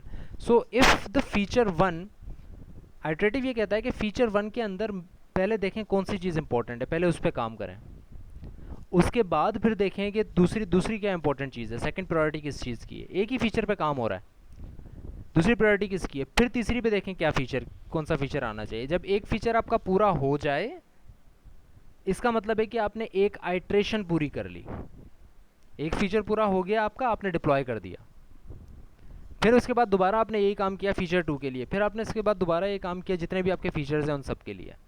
This is actually iterative development. So if you look at it closely, you will see that incremental development model is doing the whole thing in one go. But in iterative, it is examining कि feature 1 के अंदर भी important चीज़ क्या है. It is going into another layer. कि iterative में और क्या चीज़ important है, फिर मैं एक feature 1 के ऊपर काम करूँगा. सो अगर इसकी मैं समरी यहाँ पे आपके सामने रखूँ और इसी समरी से अगले दो टॉपिक्स हमारे निकल रहे हैं जिनको अभी हम डिस्कस करते हैं। जो समरी हमने ऊपर वाले दो मॉडल्स की ली है, first is iterative model. This model iterates requirements, design, build and test phases again and again for each requirement and builds up a system iteratively till the system is completely built. तो iteration करता रहेगा हर एक system पे, दोबारा जाकर design implementation, design implementation, design implementation, depending on what is the most highest priority. Then coming on to incremental model, it is a non-integrated development model, क्योंकि इसके अंदर आप सारे काम एक साथ नहीं करते हो, आप एक काम कर देते हो और उसके बाद फिर ऐड करते जाते हो मुख्तलिफ चीज़ें, तो इंटीग्रेट नहीं करते हो आप सारी चीज़ें एक ही साथ. It is non integrated development model. This model divides work in chunks, मुख्तलिफ तरह के मॉड्यूल्स में डिवाइड कर देते हैं, and one team can work on many chunks. It is more flexible. अब अगले जो तीन चीज़ें हैं, इनमें से एक चीज़ हम डिस्कस कर चुके हैं, दो को अभी हमने डिस्कस करना है. First is spiral model. इसको अभी हम डिटेल में डिस्कस करते हैं. इन शॉर्ट, स्पायरल मॉडल भी एक मॉडल है when you want to develop a software. Spiral model क्या कहता है? This model uses series of prototypes. एक प्रोटोटाइप नहीं, एक से ज़्यादा प्रोटोटाइप से यूज़ करता है. In stages the development ends when the prototypes are developed into functional system. It is flexible model and used for large and complicated projects. Unlike incremental and iterative, they are best for short and small projects or part of the project. Spiral is very good for large complicated projects. We will see in our coming slides. Evolutionary model हम discuss कर चुके हैं. The models in which it is a customer focused model. In this model the software is divided into small units which is delivered earlier to the customers. So parallel में काम हो रहे होते हैं, काफ़ी simultaneously काम हो रहे होते हैं और versioning हो रही होती है evolutionary models के अंदर. Now there is V model. It is more focused on testing. For every phase some testing activity are done. V model actually ये कहता है आपने requirement की है ना, requirement के साथ testing करें, requirement की testing करें. डिज़ाइन बनाया, डिज़ाइन की टेस्टिंग करें सारी. डेवलप किया, कोई भी मॉड्यूल डेवलप किया उसकी टेस्ट करें. मॉड्यूल 2 डेवलप किया, टेस्ट करें उसको साथ साथ. इंटीग्रेशन की, फिर उसको टेस्ट करें. यानी टेस्टिंग साथ साथ चल रही होती है इस वी मॉडल के अंदर. स्पायरल और वी को हम देखते हैं और इसके अलावा एक और भी है मॉडल, छोटा सा है वो, उसको हम डिस्कस करेंगे. So the first model that we are going to discuss is unified process model. It is also called rational unified process model. So इसको बेसिकली RUP कहा जाता है. It is a rational unified process model. It is a modern process model derived from the work on the UML. UML stands for Unified Modeling Language. It is a language in which you design your idea of the system, the boxes and triangles and the flow of how your system is going to work. It is a language which is basically represented in multiple types of shapes and arrows, which actually tells you कि actually आपका system काम कैसे करेगा, उसमें क्या क्या components होंगे. So rational unified process RUP जो है, it is basically developed on UML. इसके basically तीन perspectives होते हैं: डायनेमिक, स्टैटिक और प्रैक्टिस. डायनेमिक पर्सपेक्टिव शो ये करता है कि आपने किस किस फेज़ पे काम किया है, कितने वक्त में. लाइक आपने रिक्वायरमेंट पे काम किया, कितना वक्त लगाया. लाइक आपने डेवलपमेंट पे काम किया, कितना वक्त लगाया. क्या आपने डेवलपमेंट पे ज़्यादा वक्त लगाया है, रिक्वायरमेंट पे ज़्यादा वक्त लगाया, right. Static perspective that shows process activities. Static perspective ये आपको शो करता है कि हर प्रोसेस में कितना काम किया गया. इट डजेंट नो कि कितना टाइम लगा या कितना, किस में ज़्यादा काम हुआ, किस में कम हुआ. इट जस्ट शोज़ यू कि इस प्रोसेस में कितना काम हुआ. And there is a practice perspective that suggests good practices. एक ऐसा पर्सपेक्टिव जिसके थ्रू ये बताया जाता है, जिसके थ्रू ये देखा जा सकता है कि एक्चुअली जो सिस्टम डेवलप हुआ है, क्या वो सही डेवलप हुआ है या उसको और बेहतर तरीके से डेवलप किया जा सकता था. This is the whole model of RUP. It is basically a very advanced topic, not a very advanced topic, but a relatively advanced topic. But we have to discuss it here. Unified process model ये कहता है कि आपने सिर्फ 4 चीज़ों के ऊपर काम करना है. नाउ अगेन रिमेंबर, ये बात हम स्टार्टिंग की क्लास से कहते हुए आ रहे हैं कि जितने भी मॉडल्स हम डिस्कस करेंगे, जितने भी तरीके कार डिस्कस करेंगे, बेसिक चीज़ें सब में सेम हो रही हैं, which means requirement design, implementation, integration, testing and then deployment. ये जो 6-7 चीज़ें हैं ये सब में सेम हो रही हैं। लेकिन यूपी मॉडल जो है, रैशनल यूनिफाइड प्रोसेस, ये कहता है कि ये 4 चीज़ें जो हो रही हैं ना, इनको एक्चुअली आप ये जो सारी चीज़ें हो रही हैं इनको 4 फेजेस में डिवाइड करो। एक फेज़ होगा इंसेप्शन, एक होगा एलाबोरेशन, एक कंस्ट्रक्शन और एक ट्रांजिशन, विच बेसिकली मीन्स कि फर्स्ट यू हैव टू सी कि आपने बनाना क्या है, इंसेप्ट करें, सोचें, प्लान करें, फिर उस प्लान को एक तरतीब दें, डिज़ाइन करें, एलाबोरेट करें, फिर उस चीज़ को बनाएं, इंटीग्रेट करें, डेवलप करें, whatever you want to do, और फिर उसकी ट्रांजिशन करें। ट्रांजिशन का मतलब ये है कि उसको उसमें देखें कोई अपडेट आ सकती है क्या, क्या उसमें कोई चेंजेस आ सकती हैं क्या। This is actually your phase iteration. अब एक बड़ी अच्छी इमेज आने वाली है कुछ देर में जो कि आपको बता देगी कि एक्चुअली इसका रिलेशनशिप है क्या, इन 4 चीज़ों का क्या रिलेशनशिप है आगे आने वाली 4 चीज़ जो हमने चीज़ें सीखी हैं उनसे। But first look at its 4 phases. There are basically 4 phases of RUP: inception, elaboration, construction and transition. This is one cycle. अगर आप ये RUP के phases अप्लाई करते हैं एक आइटरेटिव मॉडल के ऊपर, तो इसका मतलब है कि ये चारों काम आप बार बार कर रहे होंगे, राइट। इसी तरह अगर ये 4 फेजेस आप डिवाइड करते हैं वाटरफॉल मॉडल के ऊपर, इसका मतलब है कि आप सिर्फ एक ही दफ़ा करेंगे। So these are actually the 4 phases in which RUP is suggesting कि आप जो काम करते हैं ना डेवलपमेंट, रिक्वायरमेंट और डिज़ाइन वाले, आप इनको 8 या 7 चीज़ों के बजाय आप इनको सिर्फ 4 चीज़ों में डिवाइड कर सकते हैं। These are basically 4 things.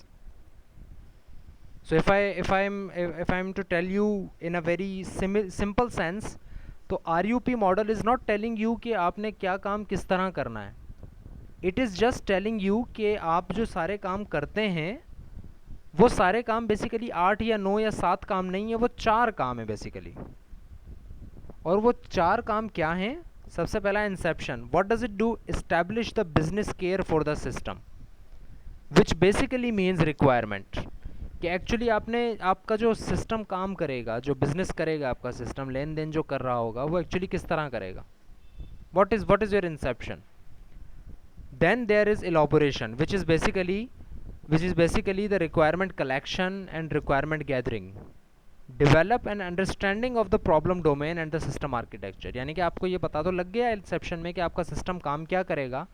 Now what things do you need, किस तरह की टेक्नोलॉजी आपको चाहिए, आपकी प्रॉब्लम एक्चुअली है क्या, आपका सिस्टम किस आर्किटेक्चर पे काम करेगा. This is the phase of elaboration. These 2 phases are basically the requirement phase of our basic fundamental steps of our software engineering models. Then there is construction. अब construction एक बहुत बड़ा फेज़ है और इसके अंदर क्या चीज़ें आती हैं. इसके अंदर सिस्टम डिज़ाइन का फेज़ भी आ गया, इसके अंदर प्रोग्रामिंग भी आ गया और इसके अंदर टेस्टिंग भी आ गया. यानी डिज़ाइनिंग से लेके इंटीग्रेशन और टेस्टिंग तक सारी चीज़ें RUP ये कह रहा है कि these are only one phase, that is construction. And then there is transition phase, which means deploy कर दिया जाए सिस्टम को. जो सिस्टम काम कर रहा है उसको डिप्लॉय कर दिया जाए, उसको रिलीज़ कर दिया जाए. This is basically the idea of RUP, and this is the image I was referring to that will help you understand what RUP is actually suggesting. RUP is again the basic things are the same. Business modeling यानी कि आपकी requirements हैं क्या, problem क्या है, then what are your requirements, design आप बनाएंगे, फिर उसको implement करेंगे, test करेंगे, deploy कर देंगे. Then there are 3 additional things which are not basically related to software engineering thing, but actually related to project management. कि आप एक्चुअली जो प्रोजेक्ट मैनेजमेंट कर रहे हैं, यानी कि जो बिज़नेस आप करेंगे, कि आपका सॉफ्टवेयर लायबल भी है, रिलायबल, ड्यूरेबल भी है या नहीं है. सो इस इमेज को अगर आप देखें 1 मिनट के लिए और take a minute and understand this image and then I will tell you कि एक्चुअली इसका मतलब है क्या. इट्स बेटर कि अगर आप इमेज को देख के खुद समझ लें कि एक्चुअली क्या काम हो रहा है. Take a minute, understand this image, then I will tell you and then you can see कि आपने जो समझा था क्या वो गलत समझा था, या आपने अगर समझा था तो मैं जो समझा रहा हूँ अगर वो दोनों मैच हो जाती हैं तो it will be good for you कि आपको चीज़ें समझ आ गई थी। Right, so it is basically telling you that you are going to do all of these things, and basically RUP looks at your development process from an evolutionary development models perspective. So basically यहाँ पर हो ये रहा है कि it is saying कि business modeling, this whole red thing is the phase of business modeling, right? It is the process of business modeling. यानी कि एक्चुअली आप प्रॉब्लम को डिफाइन कर रहे हैं कि क्या प्रॉब्लम है आपकी, आपका सिस्टम क्या होना चाहिए, you are just modelling the system. So ये जो सिस्टम मॉडल हो रहा है, यू कैन सी कि it's not just in the inception phase, it is also going on in elaboration phase, it is also going on in the construction phase, and a little part of it is also going on in the transition phase as well. Similarly, the requirements part is mainly happening in the inception phase, but it is also happening in elaboration, construction and transition as well. So इस तरह अगर हम देखें, और for example मैं उठाता हूँ implementation को, so you can see that according to RUP the construction and implementation of the system, implementation and integration of the system is highly dependent, is highly working in only two phases, and that is elaboration and construction. ये दो phases हैं जिनके ऊपर ज़्यादा काम testing के ऊपर होना चाहिए. What is actually what this image is actually telling you is that business modeling is never finished, requirement analysis is never finished, designing is never finished, nothing is never finished. कोई भी चीज़ कभी ख़त्म नहीं हो रही. ऐसा नहीं है कि आपने अगर मॉडलिंग कर रिक्वायरमेंट मॉडलिंग कर ली है पूरी, तो इसका मतलब है इंसेप्शन का फेज़ पूरा हो गया. नहीं, यू आर स्टिल, इंसेप्शन का फेज़ पूरा हो गया. इलाबोरेशन के फेज़ के अंदर अगर आप आएंगे तो वहाँ पर भी आपकी रिक्वायरमेंट मॉडलिंग में ट्वीकिंग हो रही होगी थोड़ी सी, बट ये है कि मेजर पार्ट आपको पहले से ही करना है. यानी कि कंस्ट्रक्शन का फेज़ इस इमेज को रीड करने के लिए आपको बहुत बहुत थोड़ा सा जो है वो मेहनत तो नहीं करनी चाहिए, थोड़ा गौर करना पड़ेगा. Like you can see the construction part, the implementation is happening here. Implementation यहाँ से स्टार्ट हो रही है, जबकि अभी बिजनेस मॉडलिंग और रिक्वायरमेंट कंप्लीट नहीं हुई. कंप्लीट तो यहाँ हो रही है. सो जैसे ही एक बड़ा हिस्सा आपकी रिक्वायरमेंट का और मॉडलिंग का बन जाता है, you can start your implementation right there and then. You don't have to wait for all of the business modeling and requirements to get completed. So you can start it off right immediately. इसी तरह अगर आपकी construction थोड़ी हद तक start हो गई है, आपने कुछ पार्ट सिस्टम का अगर बना लिया है, you can go to deployment. You should not have to work for all of the construction to get completed. You can deploy the system. आप उसका बीटा वर्जन दे दें, आप बता दें, आप उसकी for example marketing he start कर देंगे दिस सिस्टम. आप उसकी वीडियोस बनाकर आप वीडियोस मार्केटिंग स्टार्ट कर देंगे, भाई this system is going to come. आपने स्टार्ट कर दिया डिप्लॉयमेंट. अब एक्चुअली जब कंस्ट्रक्शन फाइनल स्टेजेस में होगी, you can deploy the whole system, right. So you will have to look at this image very carefully and very much in detail in order to understand what RUP is actually saying. It is saying that you will do all of the things concurrently in parallel, but it is also showing you that how much part of a certain part of your process is going to be happening concurrently. It is telling you कि अगर आप construction कर रहे हैं ना, construction के part पे अगर आप इम्प्लीमेंटेशन कर रहे हैं और इम्प्लीमेंटेशन पे आप ज़्यादा टाइम लगा रहे हैं, तो उससे थोड़ा कम टाइम एनालिसिस और डिज़ाइन पे भी लगाना है. एनवायरनमेंट पे आपने बिल्कुल नहीं लगाना. बिजनेस मार्केटिंग आपकी इससे पहले ज़्यादातर कंप्लीट हो जानी चाहिए, इस पार्ट को अगर हम देखें. So it is a very big 2-dimensional image which has very much information if you are willing to transport it in your brains, and if you are willing to translate it correctively in all of the process models. So in theory, in each phase many different workflows like management, environment, design, implementation, workflow, etc. are working. Then they can be addressed concurrently, simultaneously. एक ही वक्त में आप सारी चीज़ों को देख रहे होंगे. At the end of each cycle, some kind of prototype or artifact are produced. Like I said कि आपने अगर थोड़ी सी भी construction start कर दी, implementation start कर दी, you will have some sort of system to get deployed. The phases can be repeated many times, as many times as you want, unless your system is already ready, producing one or many prototypes, which you can also call versions or artifacts. During the cycles, the requirements are stable, which offers possibilities to plan the development process for this cycle. So if you look at it, look at this image closely. So when you start construction, almost all of the requirements and business modeling is completed. A very little part of it, a very little density of requirement is going to change when you are constructing the system, right? So this point is actually referring to that. Between the cycles, the requirements can change. Requirements change हो सकती हैं, but again change हो सकती हैं, कोई चीज़ add नहीं हो सकती. रिक्वायरमेंट में कोई चीज़ रिक्वायरमेंट की नोयत चेंज हो सकती है. So it is a very good practice. It can develop software iteratively. It manages requirements. It uses component-based architecture, like you are using your first module to develop first, and then second module, and then third module. You can do things in phases and can deploy the things in phases. It is visually very modeled software, like we already saw in this image. Okay, it is visually very helpful if you are going to develop a software. It verifies software quality. It controls changes to the software. It controls how many changes you can do at a certain stage. If you are at a certain stage, if you are at the stage of say deployment or elaboration, it knows that you have completed 90 to 90 to 95% of your requirements phase as well. This is the last development model we are going to discuss in today's class. It won't take much time. And then the last development model, which is agile, I was hoping कि वो भी हम आज कर लेते, but that is a very sensitive topic, very technical topic. वो हम next class में discuss कर लेंगे. But let's complete spiral model in this. It's not a very a technical, or what you can call it, complicated model. In a spiral model, processes or a single process is conceived as a spiral rather than a sequence of activities with backtracking. इसका जो सबसे बड़ा power है वो backtracking का है. इसकी image मैं आपको दिखाता हूँ अभी. It will be very helpful. Each loop in the spiral represents a phase. जिस तरह ऊपर वाली बात की गई है, it is a process. Every process is a loop. No fixed phases such as specifications or design. Fixed phases नहीं है इसके अंदर कि पहले ये करें फिर ये करें.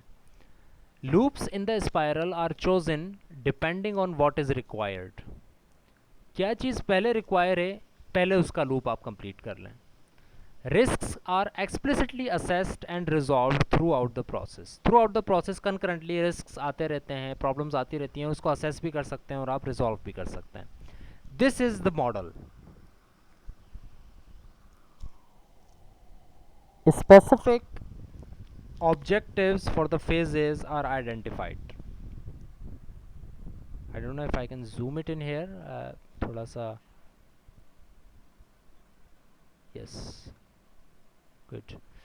So this is actually the image. So if you look at it, it's going in a spiral.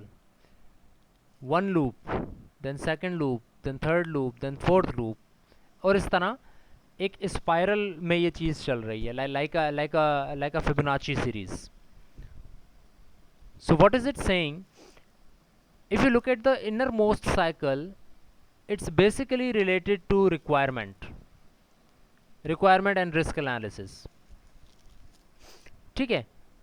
और इसी तरह अगर हम अगले स्पाइरल को देखते हैं तो इसके अंदर रिस्क एनालिसिस हो रहा है, prototype, software requirement validation, development सारी हो रही हैं. फिर उसके बाद अगला साइकिल स्टार्ट हो रहा है, उसके बाद अगला साइकिल स्टार्ट हो रहा है. इस पूरी इमेज में कोई भी एक चीज़ सिर्फ एक दफ़ा नहीं लिखी हुई, अपार्ट फ्रॉम दिस थिंग. कि आपके पास कंसेप्ट पहले होना चाहिए, उसके बाद रिक्वायरमेंट भी साथ साथ चलती रहेंगी, आप उसका लाइफ साइकिल प्लान बनाएंगे, वैलिडेशन करेंगे. इसी तरह सॉफ्टवेयर की रिक्वायरमेंट चेंज होती रहेंगी, सॉफ्टवेयर डिज़ाइन अलग होता रहेगा, डिज़ाइन की वेरिफिकेशन होती रहेगी.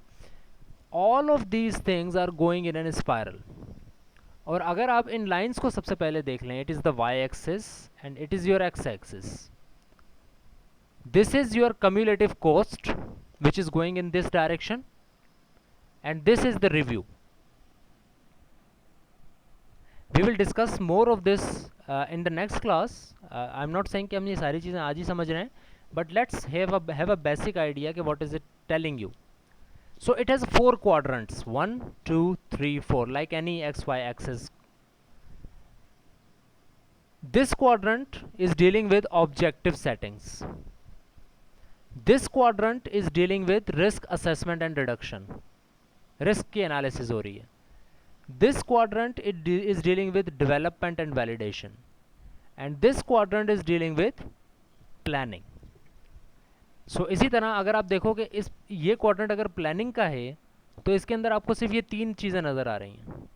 इस क्वाड्रेंट में आपको चौथी चीज़ नज़र नहीं आ रही, जबकि ज़्यादातर चीज़ें आपको कहाँ नज़र आ रही हैं? इस क्वाड्रेंट के अंदर, इस एरिया के अंदर. Why? Because this is the development and validation phase. इसके अंदर सॉफ्टवेयर की रिक्वायरमेंट्स भी आ रही हैं, वैलिडेशन भी होती जा रही है. सॉफ्टवेयर बन भी रहा है, वैलिडेट भी हो रहा है, इम्प्लीमेंट भी हो रहा है, टेस्टिंग भी हो रही है. सारी चीज़ें यहाँ हो रही हैं.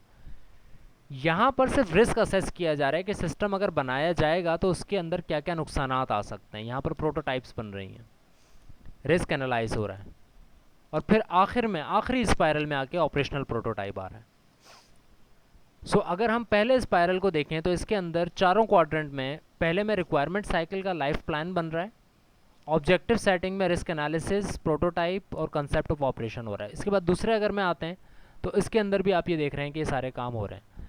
इसमें प्लानिंग क्वाड्रेंट ये है, ऑब्जेक्टिव सेटिंग का क्वाड्रेंट ये है जिसमें सिर्फ आखिर में आके आपने काम करना है, और यहाँ पर रिस्क एनालिसिस, रिक्वायरमेंट फेज और ये designing and implementation. So if I talk about it in a very simple way, in 4 quadrants में से स्पायरल्स तो बन रहे हैं, लेकिन सबसे इंपॉर्टेंट ये 2 क्वाड्रेंट्स हैं, जिनमें एक क्वाड्रेंट रिक्वायरमेंट और एनालिसिस का है, दूसरा टेस्टिंग, डेवलपमेंट और डिप्लॉयमेंट का है.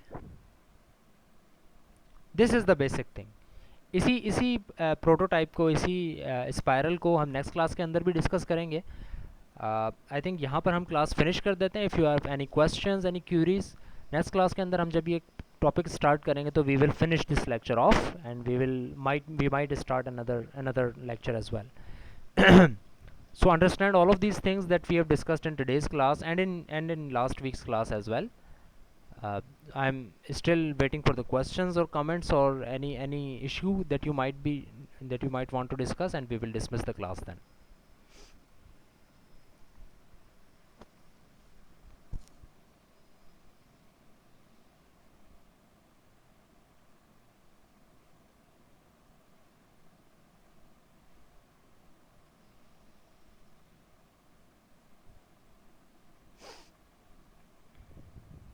Right, requisite have not been met. तो इसकी ज़रा बात कर लें. अज़रुद्दीन ने मुझे एक स्नैप भेजा है कि आप मैट 104 में इनरोल नहीं हो पा रहे हैं. So talk to admissions department. Why is it an issue?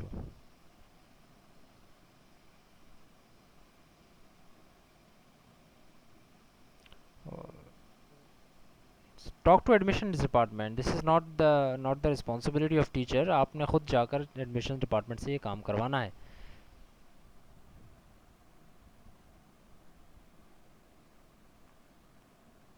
Okay, all right, that's about it. See you next week inshallah on campus.